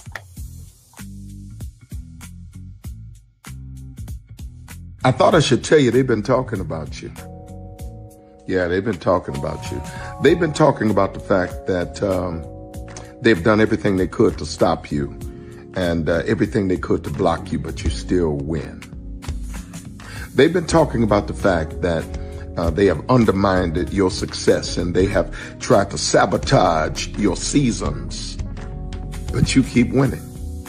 They've been talking about the fact that even though they don't like each other, they get together to try to kill you, but you keep winning. They've been talking about the fact that you were voted least likely to succeed, but like cream, you keep rising to the top.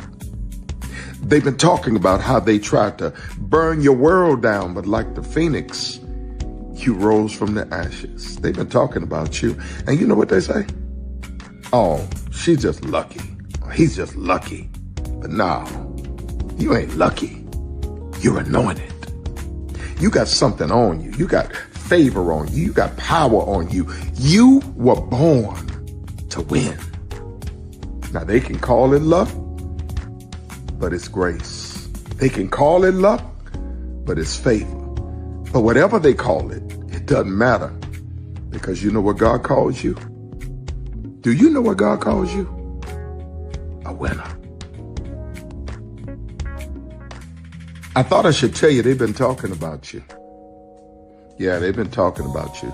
They've been talking about the fact that they've done everything they could to stop you and everything they could to block you, but you still win.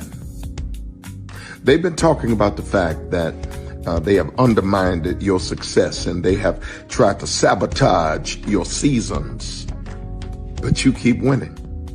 They've been talking about the fact that even though they don't like each other, they get together to try to kill you, but you keep winning.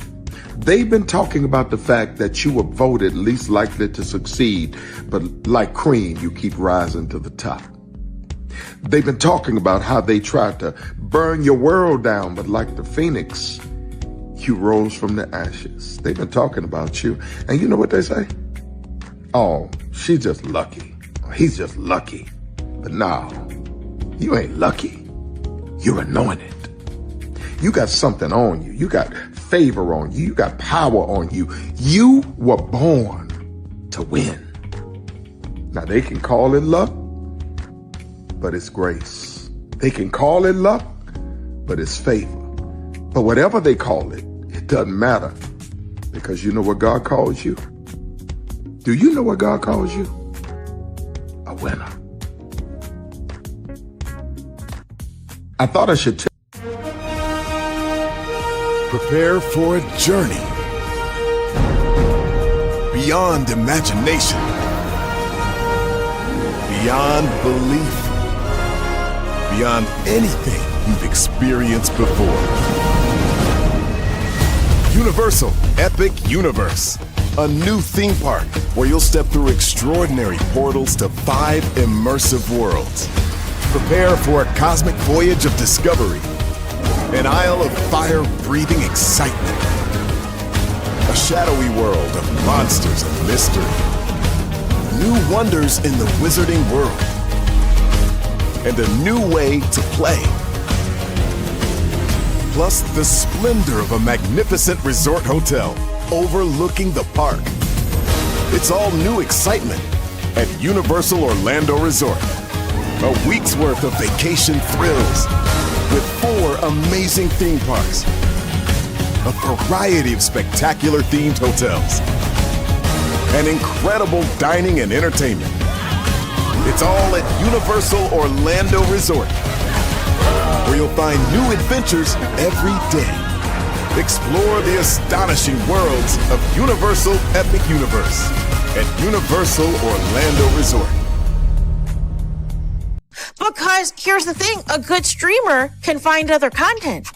Because here's the thing, a good streamer can find other content. Because here's the thing, a good streamer can find other content. Because Child Relevant over there doing his thing, minding his GD business, staying out of trouble, trying to get the folks some positive stuff to talk about, besides lying all the damn time. Child Relevant over there doing his thing, minding his GD business, staying out of trouble, trying to get the folks some positive stuff to talk about, besides lying all the damn time.